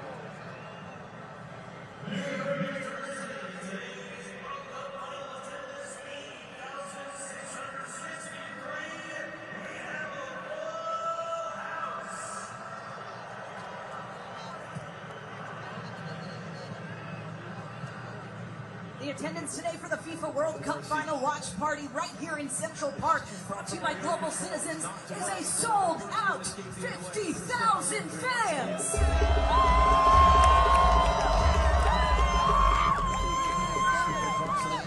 Hoy nos acompaña 50,000 personas aquí en Central Park.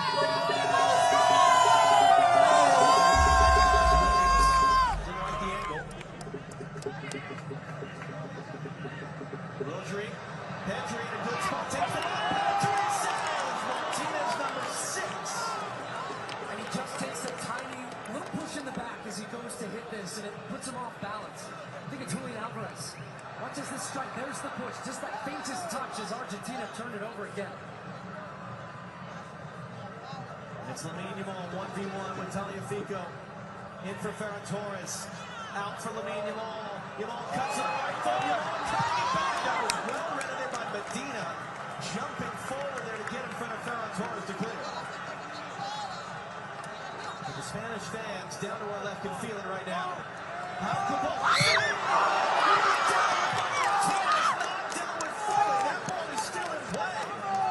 Williams trying to control. 7th save for Martinez. Blocked out for another Spain corner. They're 7th to the game. Kubarsi's looking for his first international goal in a World Cup Final at 19. Hits a knuckler. That Martinez, as you see, look, he's going right. He thinks it's got covered, and it just comes with so much pace that it just deflects, but he gets up quickly to react.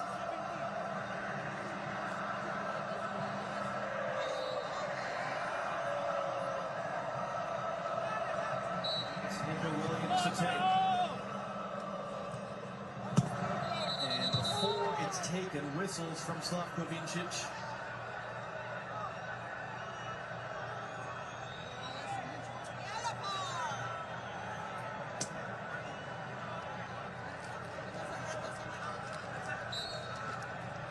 You can get a sense of how this ball is going to come out of shadow and right into the sun in the eyes of Emiliano Martinez. Williams shifts to target. Who that target wasn't, it was close to it. It was Kubarsi. He gets an extra earful from an Argentine defender. Bypasses everybody, but his body's grabbing, pulling. Falling to the ground for Torres with his hands on Tagliafico. He goes to the ground. That one. Now it's an Argentine throw deep in their ends. They've been under pressure now for 5 or 6 minutes straight.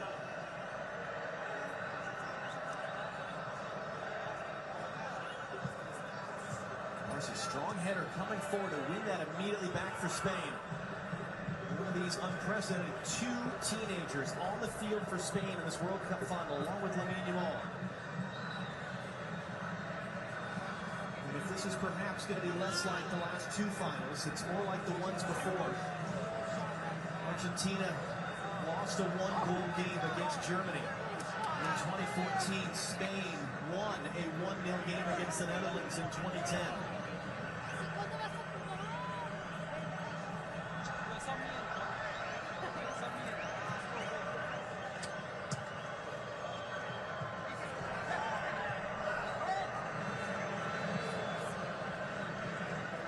History's written, no one asks how you won it, just that you did. Starting to see some heavier legs though from the Argentina side because they've been chasing the ball for the majority of the game. And even when they feel like they have an opportunity to try to get a little bit of pressure, Spain pop it around, they get out of that pressure, and then now they just get you deeper and deeper. And And they've had to work so hard for every one of their wins in the knockout stage. Deflected cross, another Spain corner on the way. With just about 10 minutes plus stoppage time to go here in New Jersey.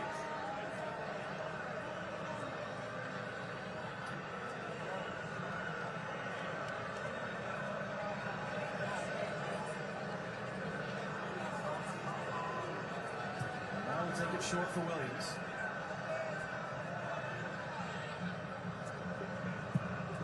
In for Pedri, able to turn. Pedri to return. Nico Williams to the bottom.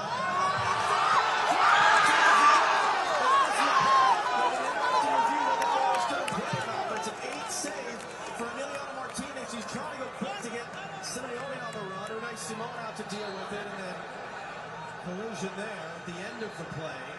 But the biggest thing you could still say for this Argentina team, under pressure, conceding chances, they still, in the biggest moments, find ways to get contact, to get bodies on you, to get bodies in front of the ball. Pretty clear, just a little shove in the back. Cucurella sells it a little bit. Look, as he's trying to attack this, he's got to get over Medina. Medina does well just to stand his ground, to not allow the court to get full contact on that.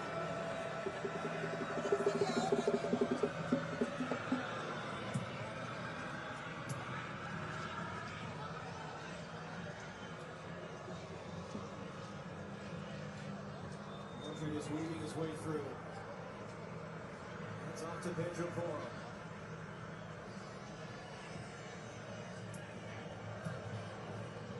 As you said, Argentina doing a lot of running, doing a lot of chasing. Pedri's made a big difference coming in as well. He's just gliding around the field. His job is to unlock the defense. He just tries to unbalance you. Here he is now in possession again. Pedri.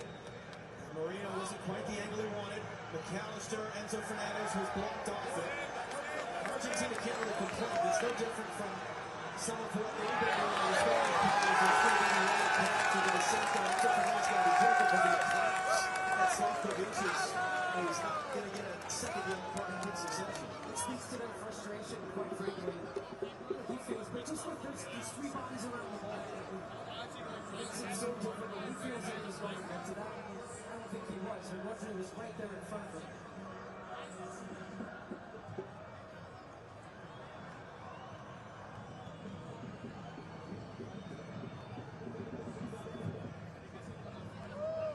Going long, we'll find Emiliano Martinez, who incidentally has tied a World Cup Final record.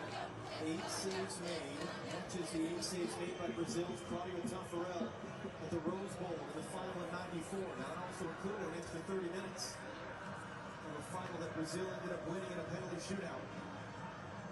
Still, no shots for Argentina in the 83rd minute of the game.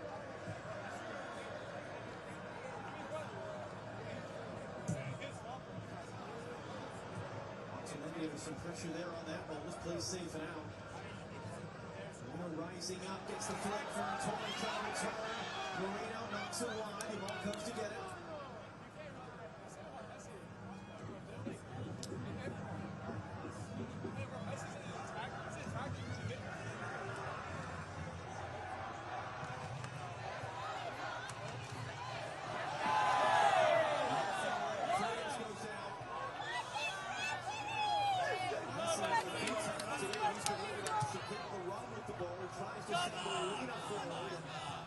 Is there to clean it up with Unai Simon.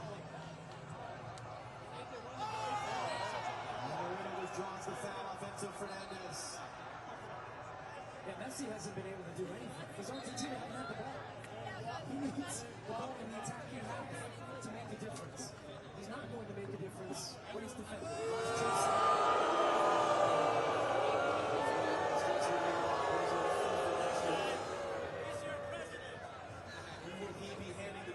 To and when will it come after 90 minutes or 120? Here's Lamine Yamal.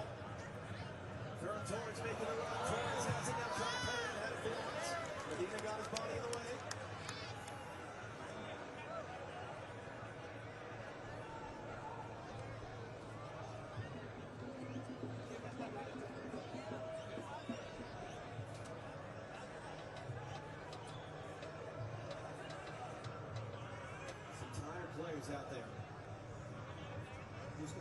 emerged when it's needed most. Just about 5 minutes plus stoppage time to go. As it stands, extra time to follow. Unless someone can break through.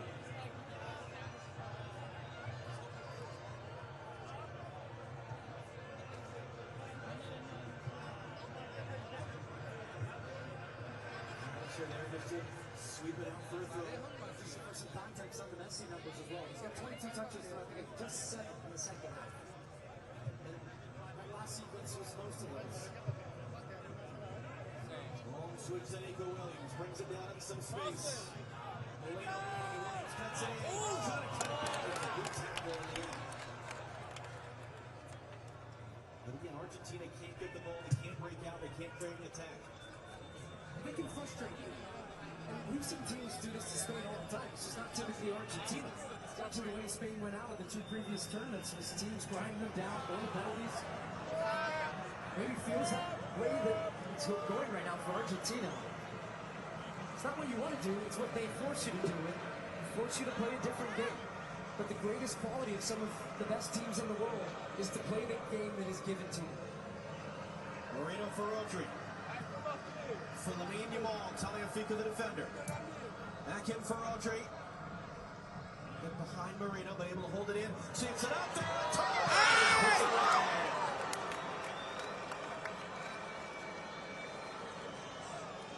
He's starting to run off the shoulder a lot. Starts inside, now you see that space. Ultimately it stepped in and then just pulls it wide. He actually stays step for step with it. Medina come across to help out. Fuentes is trying to take that first time. He's actually trying to get all the way across it to find the far post, but does not test the goal of Emi Martinez.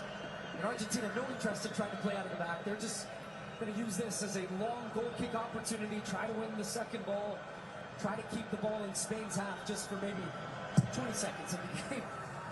Well, start the stopwatch then. Tamasher gets a flick. Was that 20 seconds? That was over. That was 12.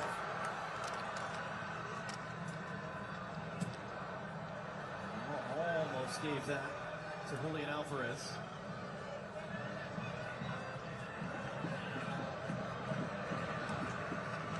Pedri. That was kind of awkwardly there. It's going to actually work for Nico Williams in the air. Molina had a chance to get it clear and just missed it in the air.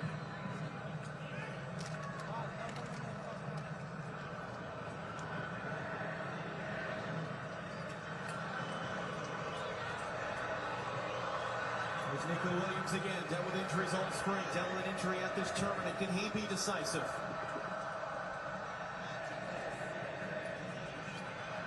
Cabarsi, the teenage center back. In for Moreno. A lot of bodies in there, crowded off it. Trying to play for Torres, held in by Porro. Here's Lamine Yamal.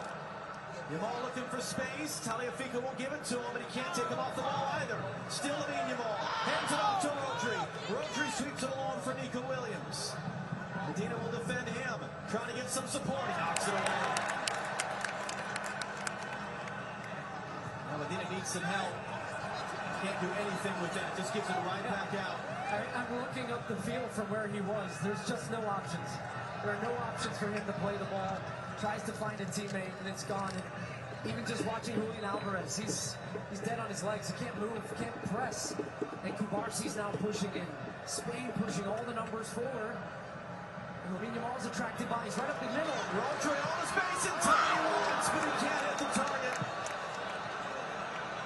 13th shot for Spain to 0 of Argentina. Not the most prolific, but has scored some great goals in his career. Now, you normally see him hanging back. He saw the space, just drifted into that little pocket there in front of the back four. He doesn't mind taking the shot, but he says, give it, keep it moving. Spanish fans can't watch on. They've had the better of the game, and I think that's what they know. They know that familiar feeling where they have all of the ball and they can't find the goal. Knowing what is still on the other side. Messi on the ball. Can't get anywhere. less than 30 seconds away from finding out how much stoppage time we'll have before the possibility of extra time.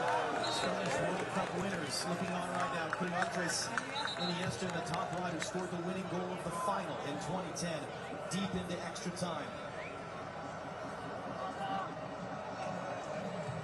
Alvarez took the bump.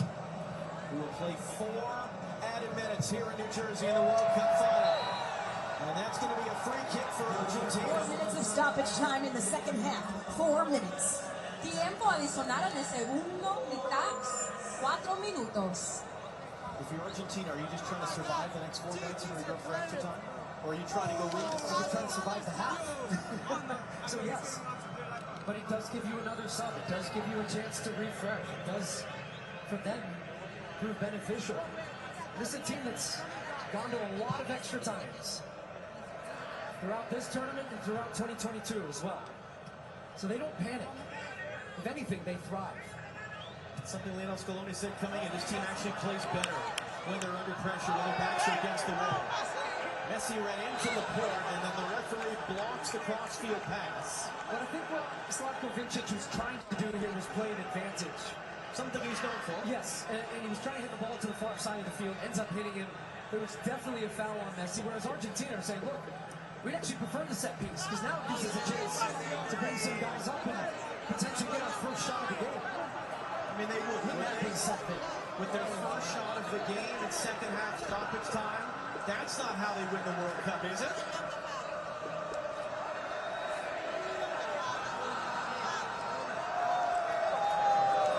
They're open to it.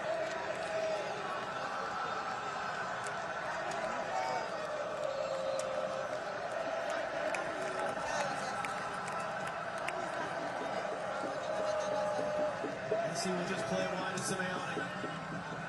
Cucurella cuts him off, back to Messi. Does he have any runners? Do you have any options? Enzo Fernandez. Lionel Messi. Not going to get a poor interception by Perez. Last man back. It's Julian Alvarez now. Simeone turns to cross. Who's out? He's still got 2 minutes to go. And he rolls it out quick. Rodri up ahead.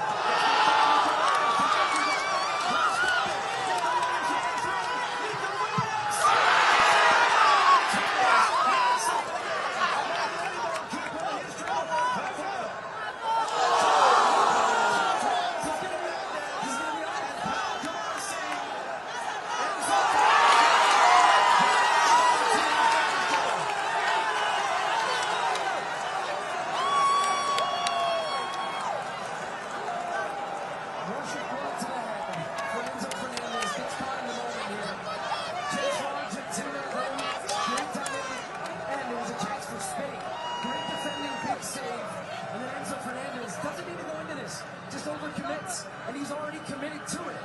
Absolutely a foul. Kubarsi goes flying in the air. And how significant will that be? Because now, if we get to extra time, Argentina will be playing down man for 30 minutes.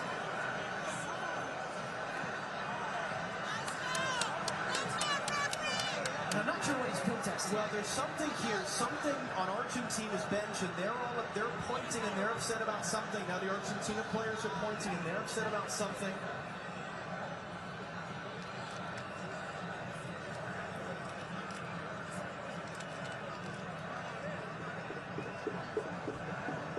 Vincic.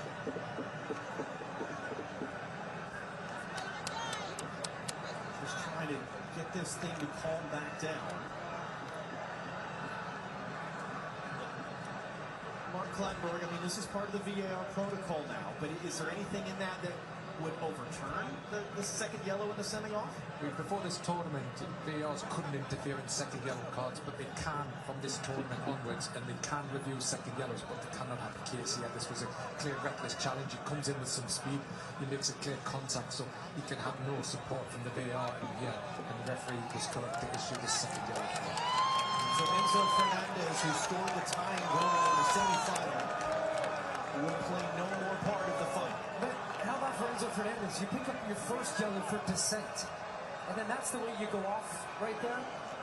Now, I don't think that would have been a red card had he not been on a yellow to that point. So that's what they're arguing, is that Mark Cucurella said something to Messi, and that's another rule change. If you cover your mouth and you say something confrontational, and you're covering your mouth so no one can see what you're saying, you could be sent off for that.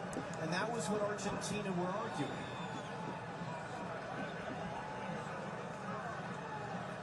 Bastian Donker, that would be quite a call for him to make. And meanwhile, and we haven't even had a look at the save that Emi Martinez had to make. We had about 90 seconds of stoppage time remaining. The ball is back in play now. Argentina are playing with 10. Can Spain win the game in normal time? Can they win the World Cup for the second time in their history? Can Argentina survive to extra time and regroup?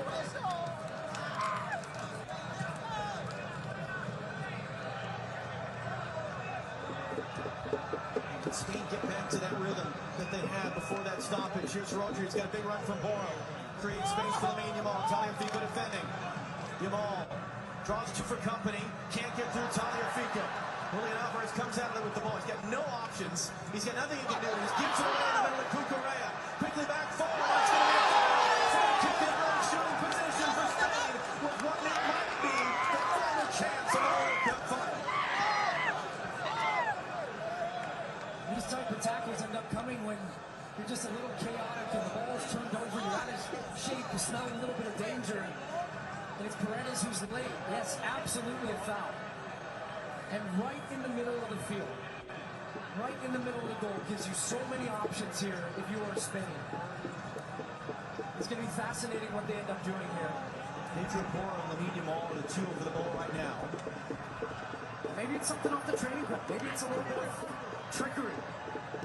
Pedro Porro, the way he's setting up, makes you think that at least he's trying to portray that he's going to be taking this. And why I say it's difficult for keepers here is because your wall can't really cover just the one side. You try to put them one side, you cover the other, but also at this distance you can get up over the top. You can go either way. And sometimes goalies start to guess. You got the Spanish legends on the edge of their seat. Hoping Spain can win their second World Cup final. And about 80,000 others here in the building and billions around the world. Now Lamine Yamal touching it. On the edges of their seats. We are into the 98th minute of the World Cup final. Pedro Porro and the 19-year-old Lamine Yamal. How do you become a global legend? You score this to win the World Cup. Easier said than done, of course. Against Emiliano Martinez, who's having a historic day in goal for Argentina. Still, we're making sure that everyone in and around the wall is being placed in the appropriate spot.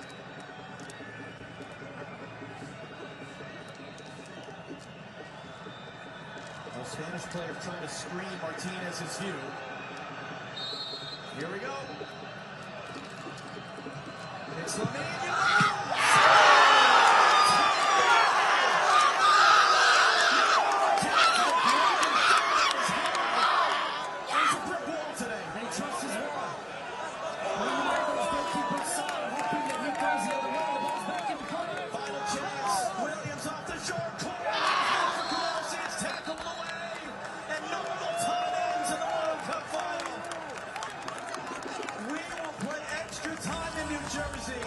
Emiliano Martinez, the hero, but someone still has to win this thing. Rebecca Thierry, Zlatan, and Alexi on the other side of the break as normal time finishes scoreless between Spain and Argentina.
that happens. Remember I told you that Enzo Fernandez has a yellow card? He's sitting on a yellow card. Now, might not want to do that right there. Okay. Bye-bye, my friend. Adios. Russian blood, whatever you want to call it. There's your red card. Goodbye, Argentina, down to 10. And then right in front of us, Lamine Yamal that won it for Spain. But Emiliano Martinez said no. Extra time now. Emi Martinez coming up with the goods again in a World Cup final, and this is why football is so fascinating, because Argentina now have to go through 30 minutes with just 10 men. In that 90 minutes, Spain had 15 shots to 0 Argentina, 10 shots on target Spain to 0 Argentina, but next they've still got a chance to win the World Cup. They do, but it was attrition, a war of attrition. It just continues to be now. And so whatever, they were battening down the hatches already when it came to Argentina. They're just going to have to hang on for dear life or pray that Messi has a moment of magic, but he hasn't been near at all today. Real quick, that's how will it go? I mean, Spain is going to continue to dominate and control the game, and Argentina has to defend now and defend very good. Like I said, Spain is going to make you lose your patience, just like it happened. Argentina is being aggressive. It's 11 against 10 for another 35 of the last 6 World Cup finals have gone to extra time. It's back to John Strong and Stu Holden. Rebecca, Emiliano Martinez 2 months ago tomorrow was just going through the warm-ups for the UEFA Europa League final with Aston Villa when he took a shot that broke the ring finger in his right hand. And he says he was told he wouldn't be able to play through it. He needed surgery. He refused the surgery. He basically didn't practice. He just survived games in the group stage and said the last couple weeks he started to feel more normal. Well, now the guy with 9 healthy fingers has made 10 saves, more than any goalkeeper in the history of the World Cup final, and probably has a few more in front of him, because his team has one less man to defend, a Spanish team that probably Stu's trying to figure out how on earth they're in extra time right now. Yeah, and now they're going to play against... What doesn't change is the 2 banks of 4. So you have 4 defenders, 4 midfielders. Messi's going to hang out a little bit central. His job is to try to make Rodri's life difficult if he can, or the center backs. And it's going to be difficult. They're not going to have an outlet. They've only had 2 touches in Spain's box the entire game. So here comes Spain on the attack again. But can they find a way? Argentina are going to be playing for penalties, if we're being honest, or a chance maybe to get it with a set piece or something. Because the joke for years is that Lionel Messi counts as 2 players. So theoretically, by that logic, it is still 11v11. But as you've said, they have to get him the ball for him to do anything. There's Pedro Porro now for Spain. Back out for Lamine Yamal. Porro. Ferran Torres. And crowded off it. Tagliafico trying to escape. Collides awkwardly with Porro. It's an Argentina free kick, but it's Pedro Porro who's down. I was actually just about to say, for Argentina, sometimes free kicks can be your best friend. And he actually draws this free kick, but look, he's already leaning, and he draws the contact from Pedro Porro. I think Pedro Porro's a little unlucky here. But Tagliafico knows exactly what he's doing. He's thinking, how can I get a free kick? How can I slow this down? Here come Argentina. Look, oh, you're going to take it? No, me, no. Dibu Martinez is coming up. I'm going to take it. These are really important stretches for them when they can just have some reprieve from defending. As we said, this is an Argentina team that's played more extra time games in World Cup history than anyone. This particular group has played a bunch of extra time games. They're very comfortable in these positions, even as they are very uncomfortable doing it with one fewer player. When you have that man in the back, it makes a big difference. Big save at the end. Just look at his concentration. It's even difficult because, as you pointed out as well, the Spanish wall in front trying to shield his view. Iker Casillas far left. Had the phone out ready for that big moment to capture it. So the ball for Ferran Torres gets in for Tagliafico from the byline. Torres gets it under control. Back in for Yamal. Too far in front of him. As he would have had the space there had he been able to take it clean. Alvarez and Tagliafico knocked away by Yamal. Here's Pedri. Pedri. Pencil as a save, whether it was a cross or a shot. It will look goal bound from up here. That would be number 11. And Alexis McAllister. Again, they find their best friend. The foul. Yes, yeah, he's having to look over his shoulder. I don't know if Nico Williams gets a touch on this or not. Pedri's trying to float it to him at the back post.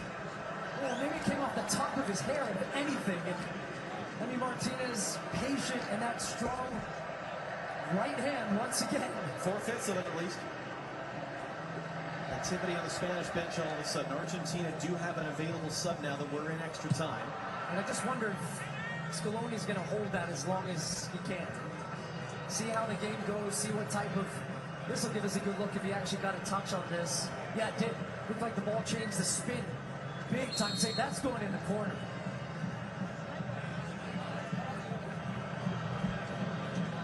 Emi Martinez has been at the heart of a lot of this Argentine success in the back. When he got the shirt in the Copa America, never looked back.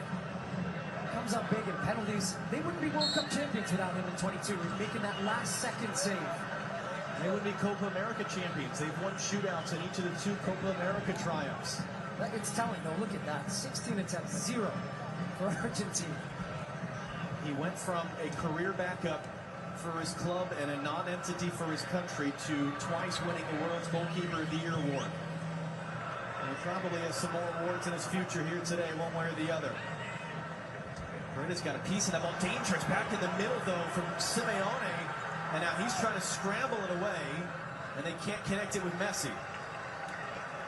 Martin Zubimendi, who has not played a single minute at this tournament, is preparing to enter for Spain.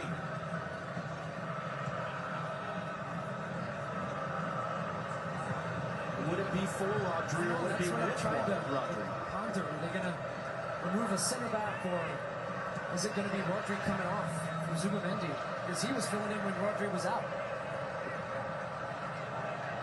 There's Rodri now sweeping it along for Nico Williams. Battles the sun to bring it down. Cuts inside Medina. Knocked away by Simeone now. Is he trying to escape? Laporte just comfortable in a canter, and that's just going to spin out. And Simeone blocked it a second time. And Eric Garcia, who similarly has not played a single minute at this tournament. What do we say? A World Cup of depth. You need your roster. Both teams have had to get more from players than they might have expected today. Poro on the deck. Much to couldn't get on the deck.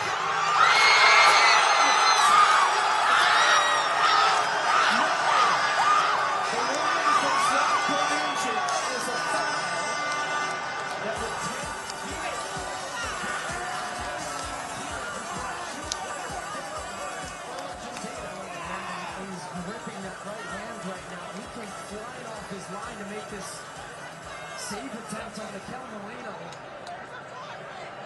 As it comes in, it takes a little bit of a, just off the toe. And I think that's the foul that they're listening to see that happen there from that angle. But then watch Emi Martinez. Did he land on his hand? Was there always the second one? I think it's when he comes to block Nico Williams. So there's what the foul was whistled for right before that. And look how quickly Emi Martinez gets up to try to block Nico Williams.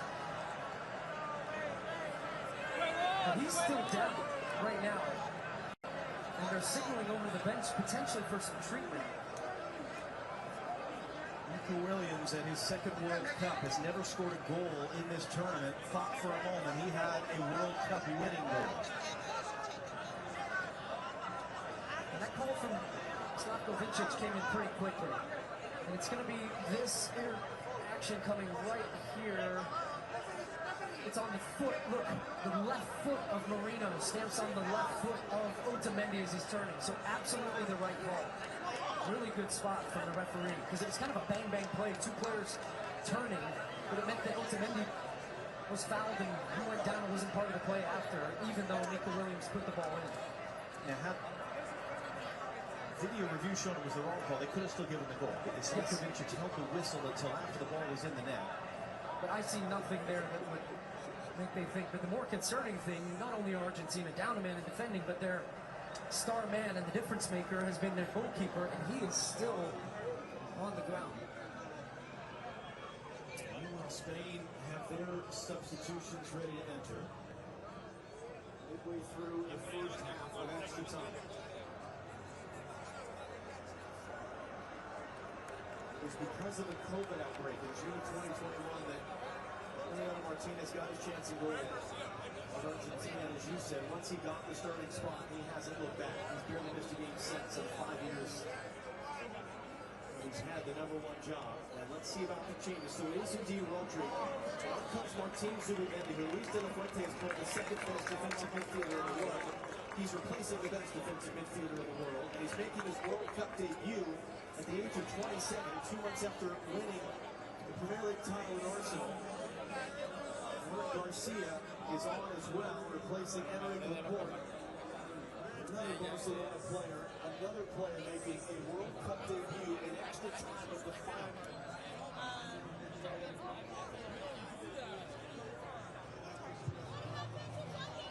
Just taking up the air out of the building as Martinez will continue.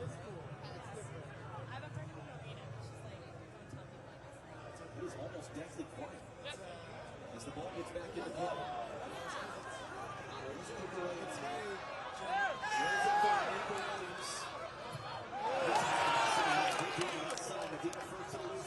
And he plays it backwards. Just gives it away because it was a chance to run. And he kept it on that side.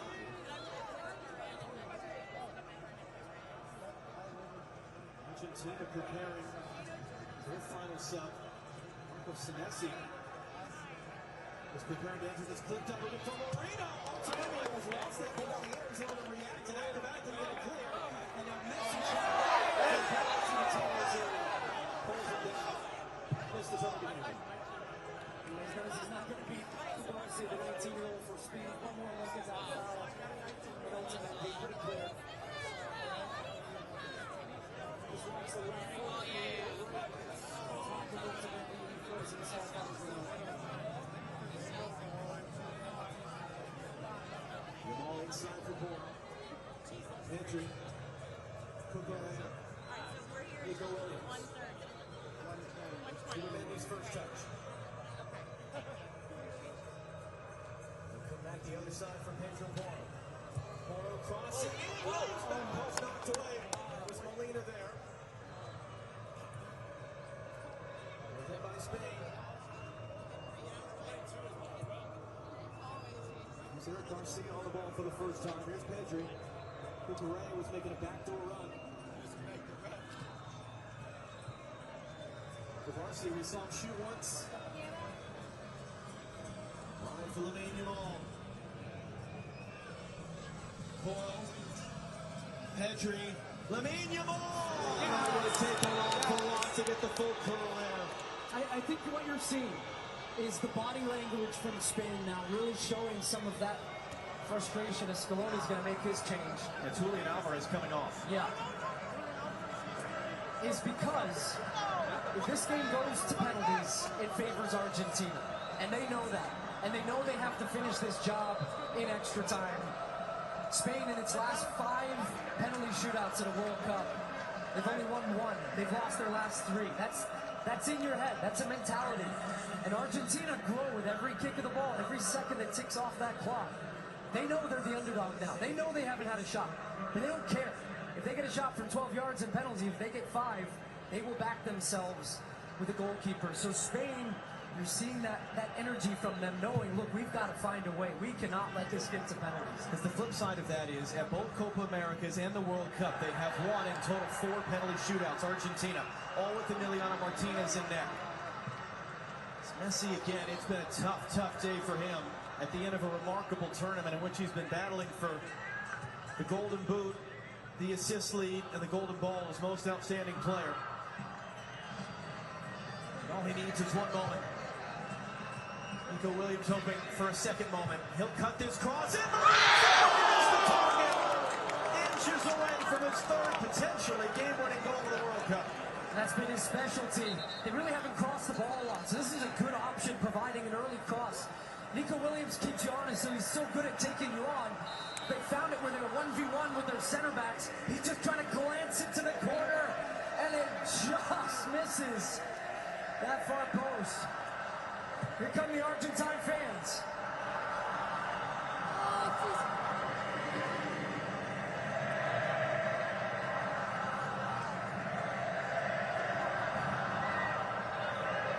So Argentina now have switched, at least it looks like for now, into a back 5 with that sub. They've got a 5-3 and then Messi. Is it just a back eight? Essentially. No, but you still have to make sure that guys are stopping crosses. That's how Spain were able to get that cross. It's a tough area of the field to cover, especially if you're doubling on guys wide. Pedri almost showed too much that to Paredes, but he gets it away for Williams. Williams working on Molina. Driving inside, Nico Williams blocked down. They wanted a handball, they're not going to get. Here's Messi. Trying to open it up to the far side. Cucurella. Quick collision with Simeone. Slavkovic says no, nothing. Play on. Now a long switch the other way. Lamine Yamal trying to sneak in behind. Is that a handball? Did he keep it in play? It's Argentina's ball anyway. Pico's got Yamal after the play. It wasn't much, but it was enough to flare up and get a reaction from Lamine Yamal. Simeone, I think he doesn't get this call because he's just trying to play for it. Look, he stops his run, and Cucurella is looking at the ball the whole time. Absolutely no foul. Great call by Vincic to play on, because Cucurella is not even seeing it. Simeone is falling before it gets to him, so he knows what he was trying to do. Someone got a yellow card and all that. It might, in fact, have been Lionel Scaloni for that moment with the fourth official. This is what happened after the play. Look, a little pull, a little shove, a little look, I'm under your skin. You guys have had all the ball, we don't care. Score still 0-0. But they're also trying to incite Spain a little bit. Maybe a reaction, maybe something that gets a red card on the other side, too. A little bit? Yeah. So confirmation it is Lionel Scaloni who got the yellow.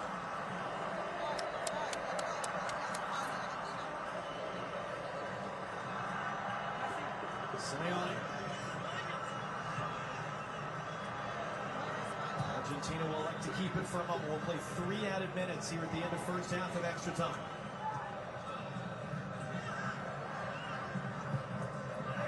They were trying to get it back out to Simeone. It's a big tackle that by 3 minutes of stoppage time. 3 minutes. Tiempo adicional, 3 minutos. Under pressure from Marino.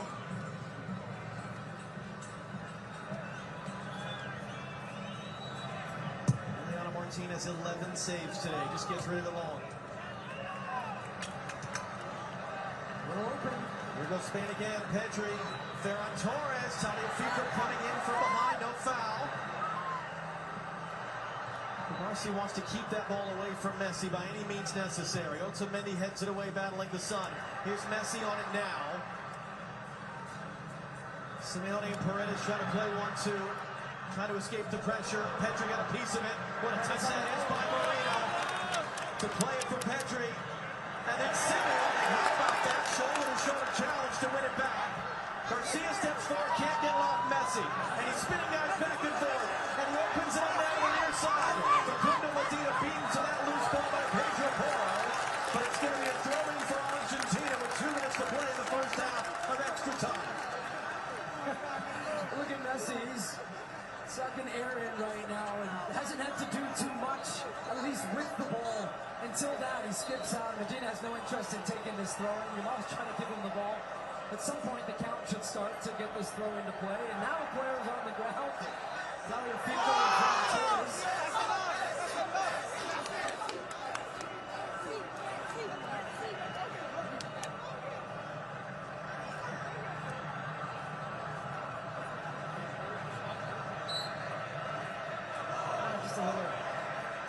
Push. Simeone off the throw, bumped off it. That'll be a throw-in for Spain down in the corner.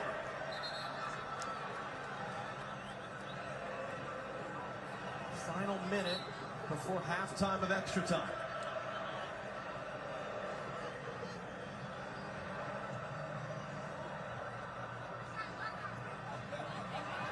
It's a hard landing there. Looked like for Marino. That ball's out of play, though. It's Argentina's throw.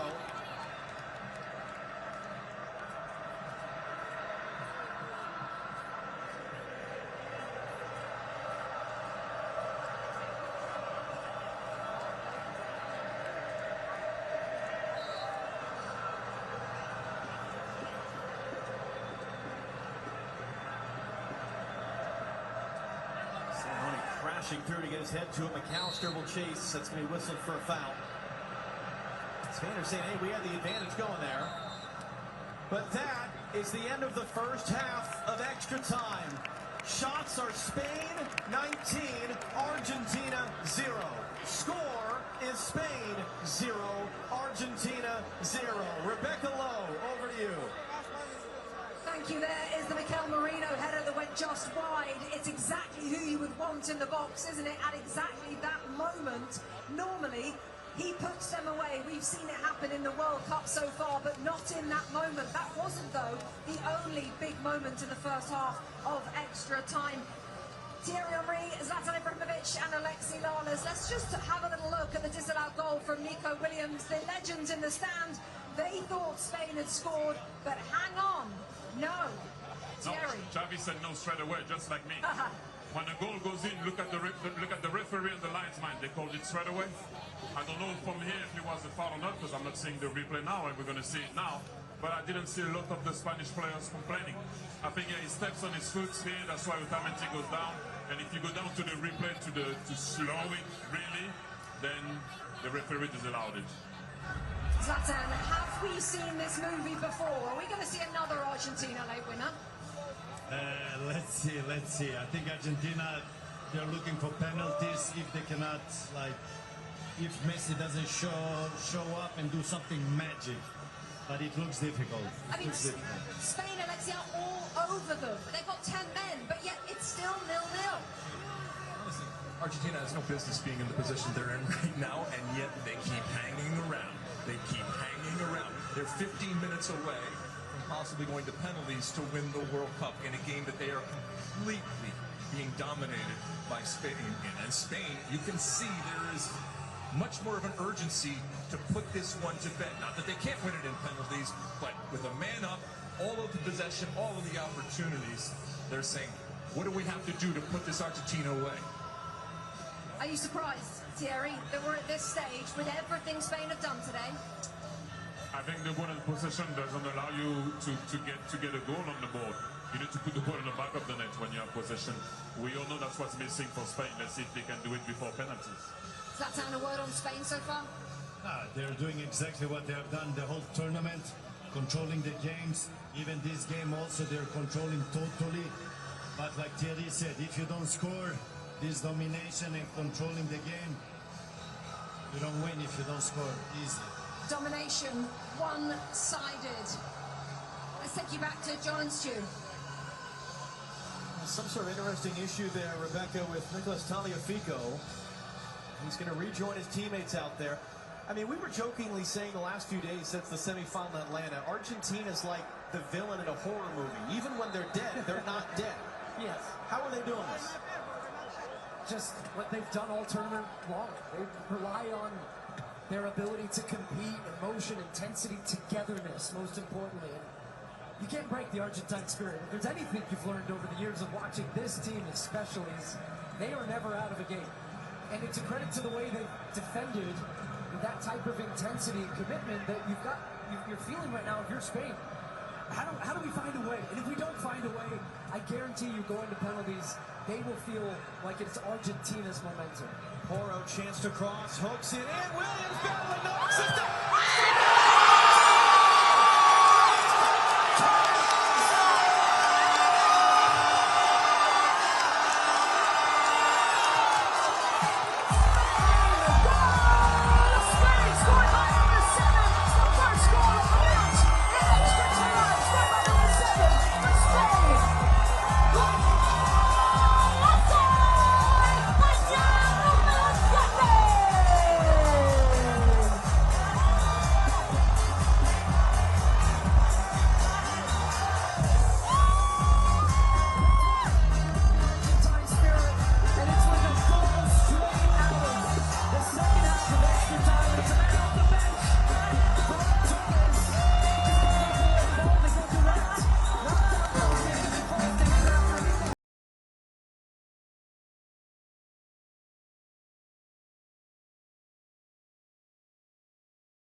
Spain is the first one that breaks through. So Argentina wins a free kick.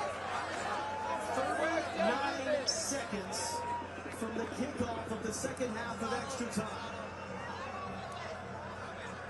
And Argentina, as we said, even when they look like they're dead, they're not dead. And they're going to push bodies forward here for this free kick. Still yet to register a shot in this game. Lifted in. Ultimately challenging, got his head to it, and I see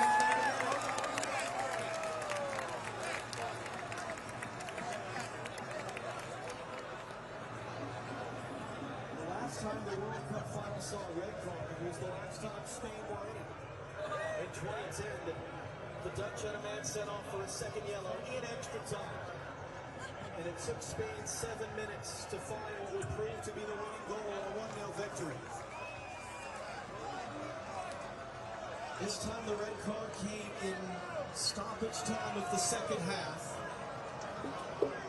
So it took a little more than 15 minutes for Spain to use the man advantage to take the lead. And now can they just play keep away for the next 11 minutes and win the World Cup?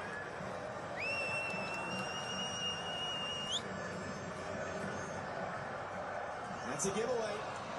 Molina. Whatever he was trying to do, got closed down. Otamendi can't clear. Ferran Torres. First goal. He scored this World Cup. Might have won Spain the World Cup. Tagliafico lifts it along. Messi on Cucurella. Spins him around. Does he have the support? Does he have the cavalry?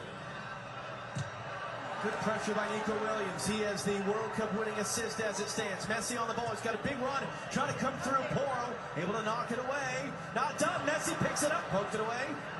As far as Medina. Medina can't close that ball. These Spanish players are just closing the space so quickly. Every time Argentina thinks they're going to get a look.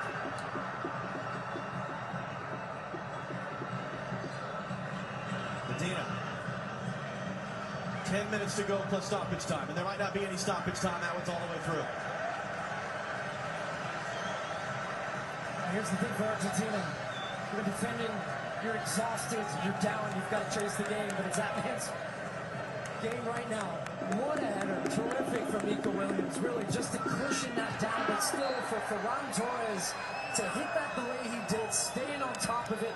They knew it. You saw them start to hop up off their seats as he goes to take that shot with his left foot, guided it beautifully into the back of the net and into the crest.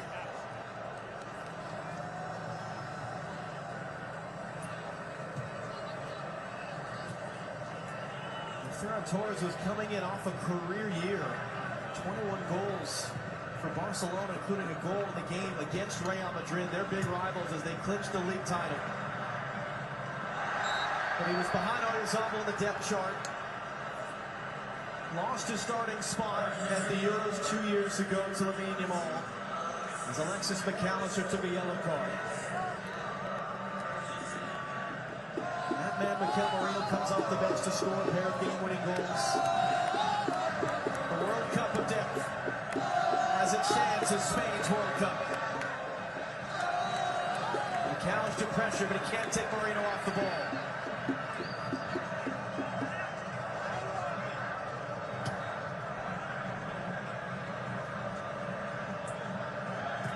As strong as European teams have been historically, it is rare for a team to win the Euros and then win the World Cup 2 years later. Spain are one of the few nations to do it in 2010. As the Oles ring out in New Jersey.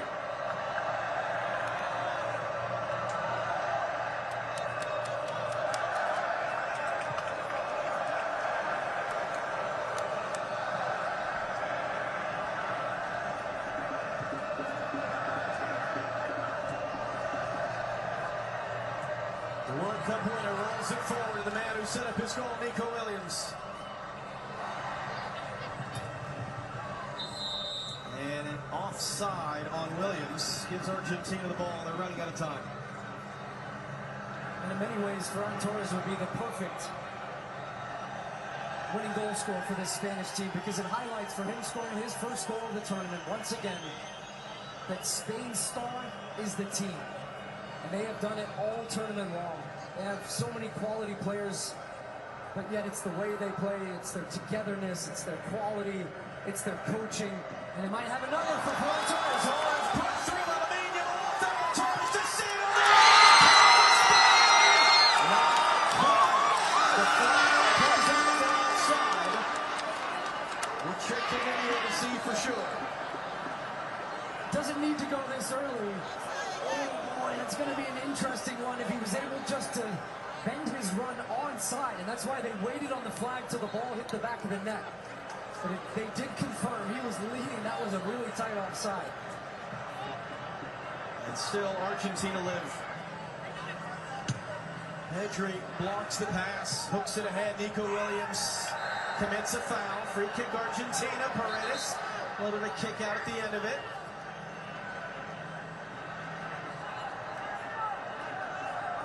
I'd be waiting if I'm Argentina. I think that's what they're going to do. Get numbers in the box. Messi's hanging out on this right side. Really haven't put any of these set pieces into the box and tried to create something.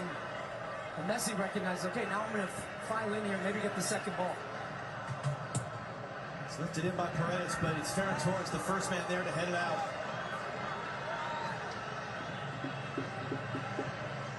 11 saves today for Emiliano Martinez. Most ever in a World Cup final. Lionel Messi, one of the greatest players the sport has ever seen. Does he have one final magic moment in his World Cup career? Messi in, it's going to be a foul. Just the second of the game for Argentina. It's taken short. It's Paredes who returns. Messi clips this deep to the back post. Did it touch by Luis Simone? It did not. It's out for a goal kick. Oh, it's looping. It was high. Not trying to shoot, but he's trying to fire this to the back post. He's back on side, and Simone is backpedaling with the sun coming across the goal. Loses his positioning a little bit as we see the goal from Emi Martinez. There's just bodies on the floor. Ferran Torres went high. Spain bench celebrates. They can feel it. They're inching closer.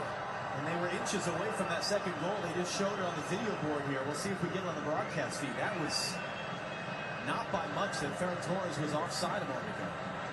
That would have slammed the door shut. Still it's ajar. Final 5 minutes of the final. Argentina struggling right now just to win second balls, to win duels, to do anything to try to build this attempt. It's going to play inside. Torres wants it and then leaves. Did he get too clever? They take his eyes off of it. He's trying to do a little skill check here. I don't know if he was trying to get it to Pedri or what. I think he's just trying to do a little chop behind his back and maybe set himself up on the right foot, but instead, he had a lot of daylight to shoot. Here come Argentina. Williams still trailing the play. Still Argentina live. Down a man this entire extra time. Still no shots in this game. 116 minutes in. It's too tall for Senesi. Simeone will chase it down with a slide. Great control. Back in. Lionel Messi. Blocked. And he took a shot out of Mikel Merino's down. Argentina's bench is furious because this was deflecting to the far side and maybe going out for a corner. How about this from Merino? Puts his face on the line for his country. Didn't shy away from it. Didn't even turn. Just stood there and took that. Wow. Because that was a blast from Messi. Real concern now for Mikel Merino. He's had heroic goal-scoring moments in the European Championship run of 2 summers ago and in what stands to be a World Cup winning run of this summer. This is the potential the one that was offside. Look as he's leaning. Oh. If a shoulder away from and the side of his head, basically. Yeah, from calling game. Any part of the body there could be offside. The door is a job, barely. Finished it well. Thought he had his second of the game, second of the tournament. let's see where this ends up being dropped and given back to Argentina. They were still in possession of the ball. So we'll add extra time. Luis de la Fuente trying to keep his cool. It's been remarkable success. He's won European championships at youth level. He took Spain to a European championship win, a UEFA Nations League win the year before that set the stage. Can he complete the set and win the World Cup? He will be the oldest head coach ever to win the FIFA Men's World Cup. Slavko Vincic grabs the ball. Yeah, Argentina had left it in the corner, trying to get a corner. So it'll be a drop ball out on the far side. After Marino took that ball to the forehead, and he's off to the side for the moment until he's allowed back on. He's allowed back on now. And the ball's back in play. And what can Argentina do? Is it's going to be lifted? No, it's not. Lamine Yamal, really hard running. Has maybe not had the spectacular moment, but he's had a lot of very key moments in this run. And now he's chasing and putting pressure on Emiliano Martinez. He'll lift this forward. Otamendi got his head to it in the middle of the field. Simeone sells it for Messi. Plays it too far for Simeone, and it's cleared away. The ball was offside, so he couldn't get involved. That's a little bump there from Nico Williams. It's another free kick as we enter the 120th and final minute of the game. Messi was coming over to get it, and he's trying to take it more inside, right? Slavko Vincic is going to make sure he gets this right, puts it at the appropriate place where the foul was. I mean, this is the kitchen sink. This is the Hail Mary. This is it for Argentina. And it's the man that they would want more than any other in the history of the sport, standing over it. 30 seconds plus whatever stoppage time will be played here in the World Cup Final. It's going to be rolled short to try to advance Messi forward. Messi in for Simeone.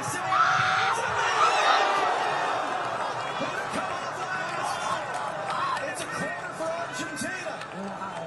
Wow. Spain furious that they're marking there. Everybody backed up. Messi sees it, plays a little quick 1-2. Slips in Simeone, and there's bodies crashing in front. I think it was Marino who got to that. Messi to take the corner. 5 added minutes. 5 minutes still to be played in the World Cup Final. Emiliano Martinez will stay at home. No goalkeeper 5 minutes of just stoppage yet. time in extra time. There will be 5 extra minutes. Y en adicionados 5 minutos. Messi, right in front, knocked down by Simeone. It's a scramble of bodies, and we'll do it again. And the place is dead silent. There's no roar. There's just shock and horror from 80,000 fans. Lionel Messi a little before the whistle goes, the pushing and shoving. And Spain are so concerned about this ball being whipped in right on top of Unai Simon that they're leaving. Now they're looking over at their coach, De La Fuente, do they come out to remark? Because you see Messi oftentimes pop it into somebody and get it back. Messi directs traffic. Sent into the near post, trying to get the flick. Bodies fly! Simeone! Oh, what a chance! What a chance! The fans behind the goal can't believe it. He can't believe it. So much time to take that ball. He's just leaning back as he hits it, and it puts it over the bar. He's going back, his momentum away from the goal. He's just trying to get his foot around to hook that ball towards the goal. I mean, Martinez can't believe. But they're pushing. That was their second shot of the entire game. The Otamendi header earlier was counted as a shot as well. It's clipped back in the middle of the field. Senesi throwing his body in. Zubimendi's there. Senesi's down hurt behind the play. Pedro Porro just trying to find some daylight, trying to keep it for Spain. Hooks it forward. Knocked away by Medina in front of Lamine Yamal. Paredes able to keep it. Emiliano Martinez has it now. 3 minutes to be played. Martinez goes long. And a tangle off the ball. And this is going to be another free kick for Argentina.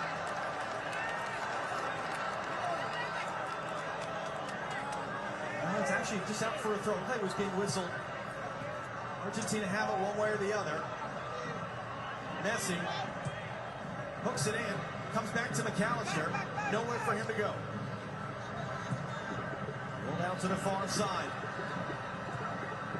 Heading out, Medina, and that one's going to go against Argentina. Foul off the ball, free kick Spain. You can't make those types of fouls when you're attacking. Another look at the chance. You've got some pressure coming from Nico Williams. And you see that little gap he was trying to find down to Unai Simon's left. The reaction from Messi says it all.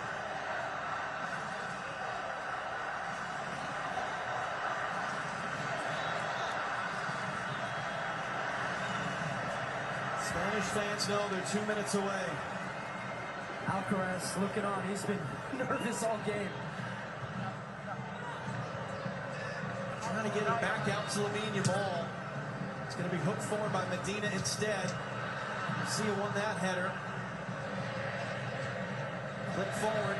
Otamendi fouled. 90 seconds to play. Messi will set the ball for the free kick.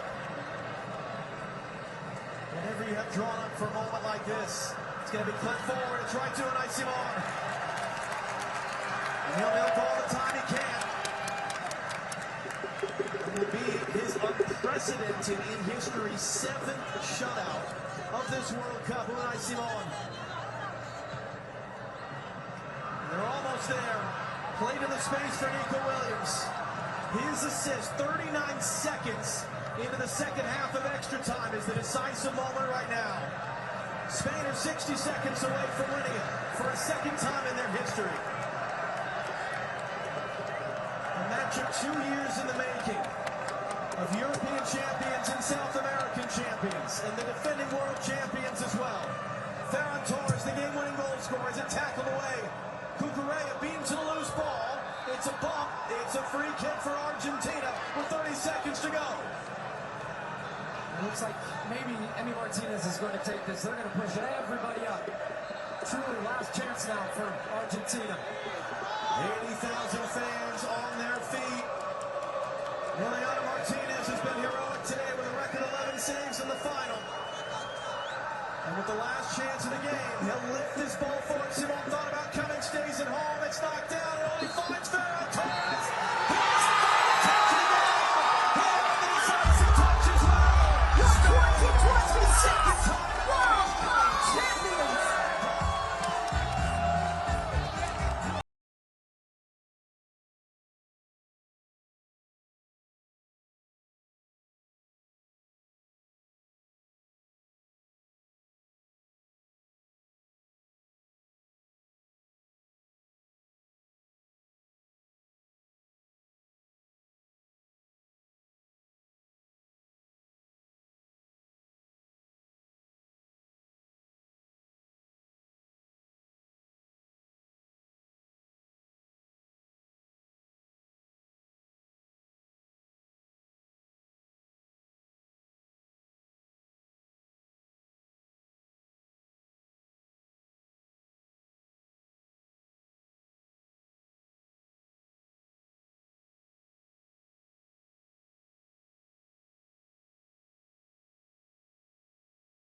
Bye.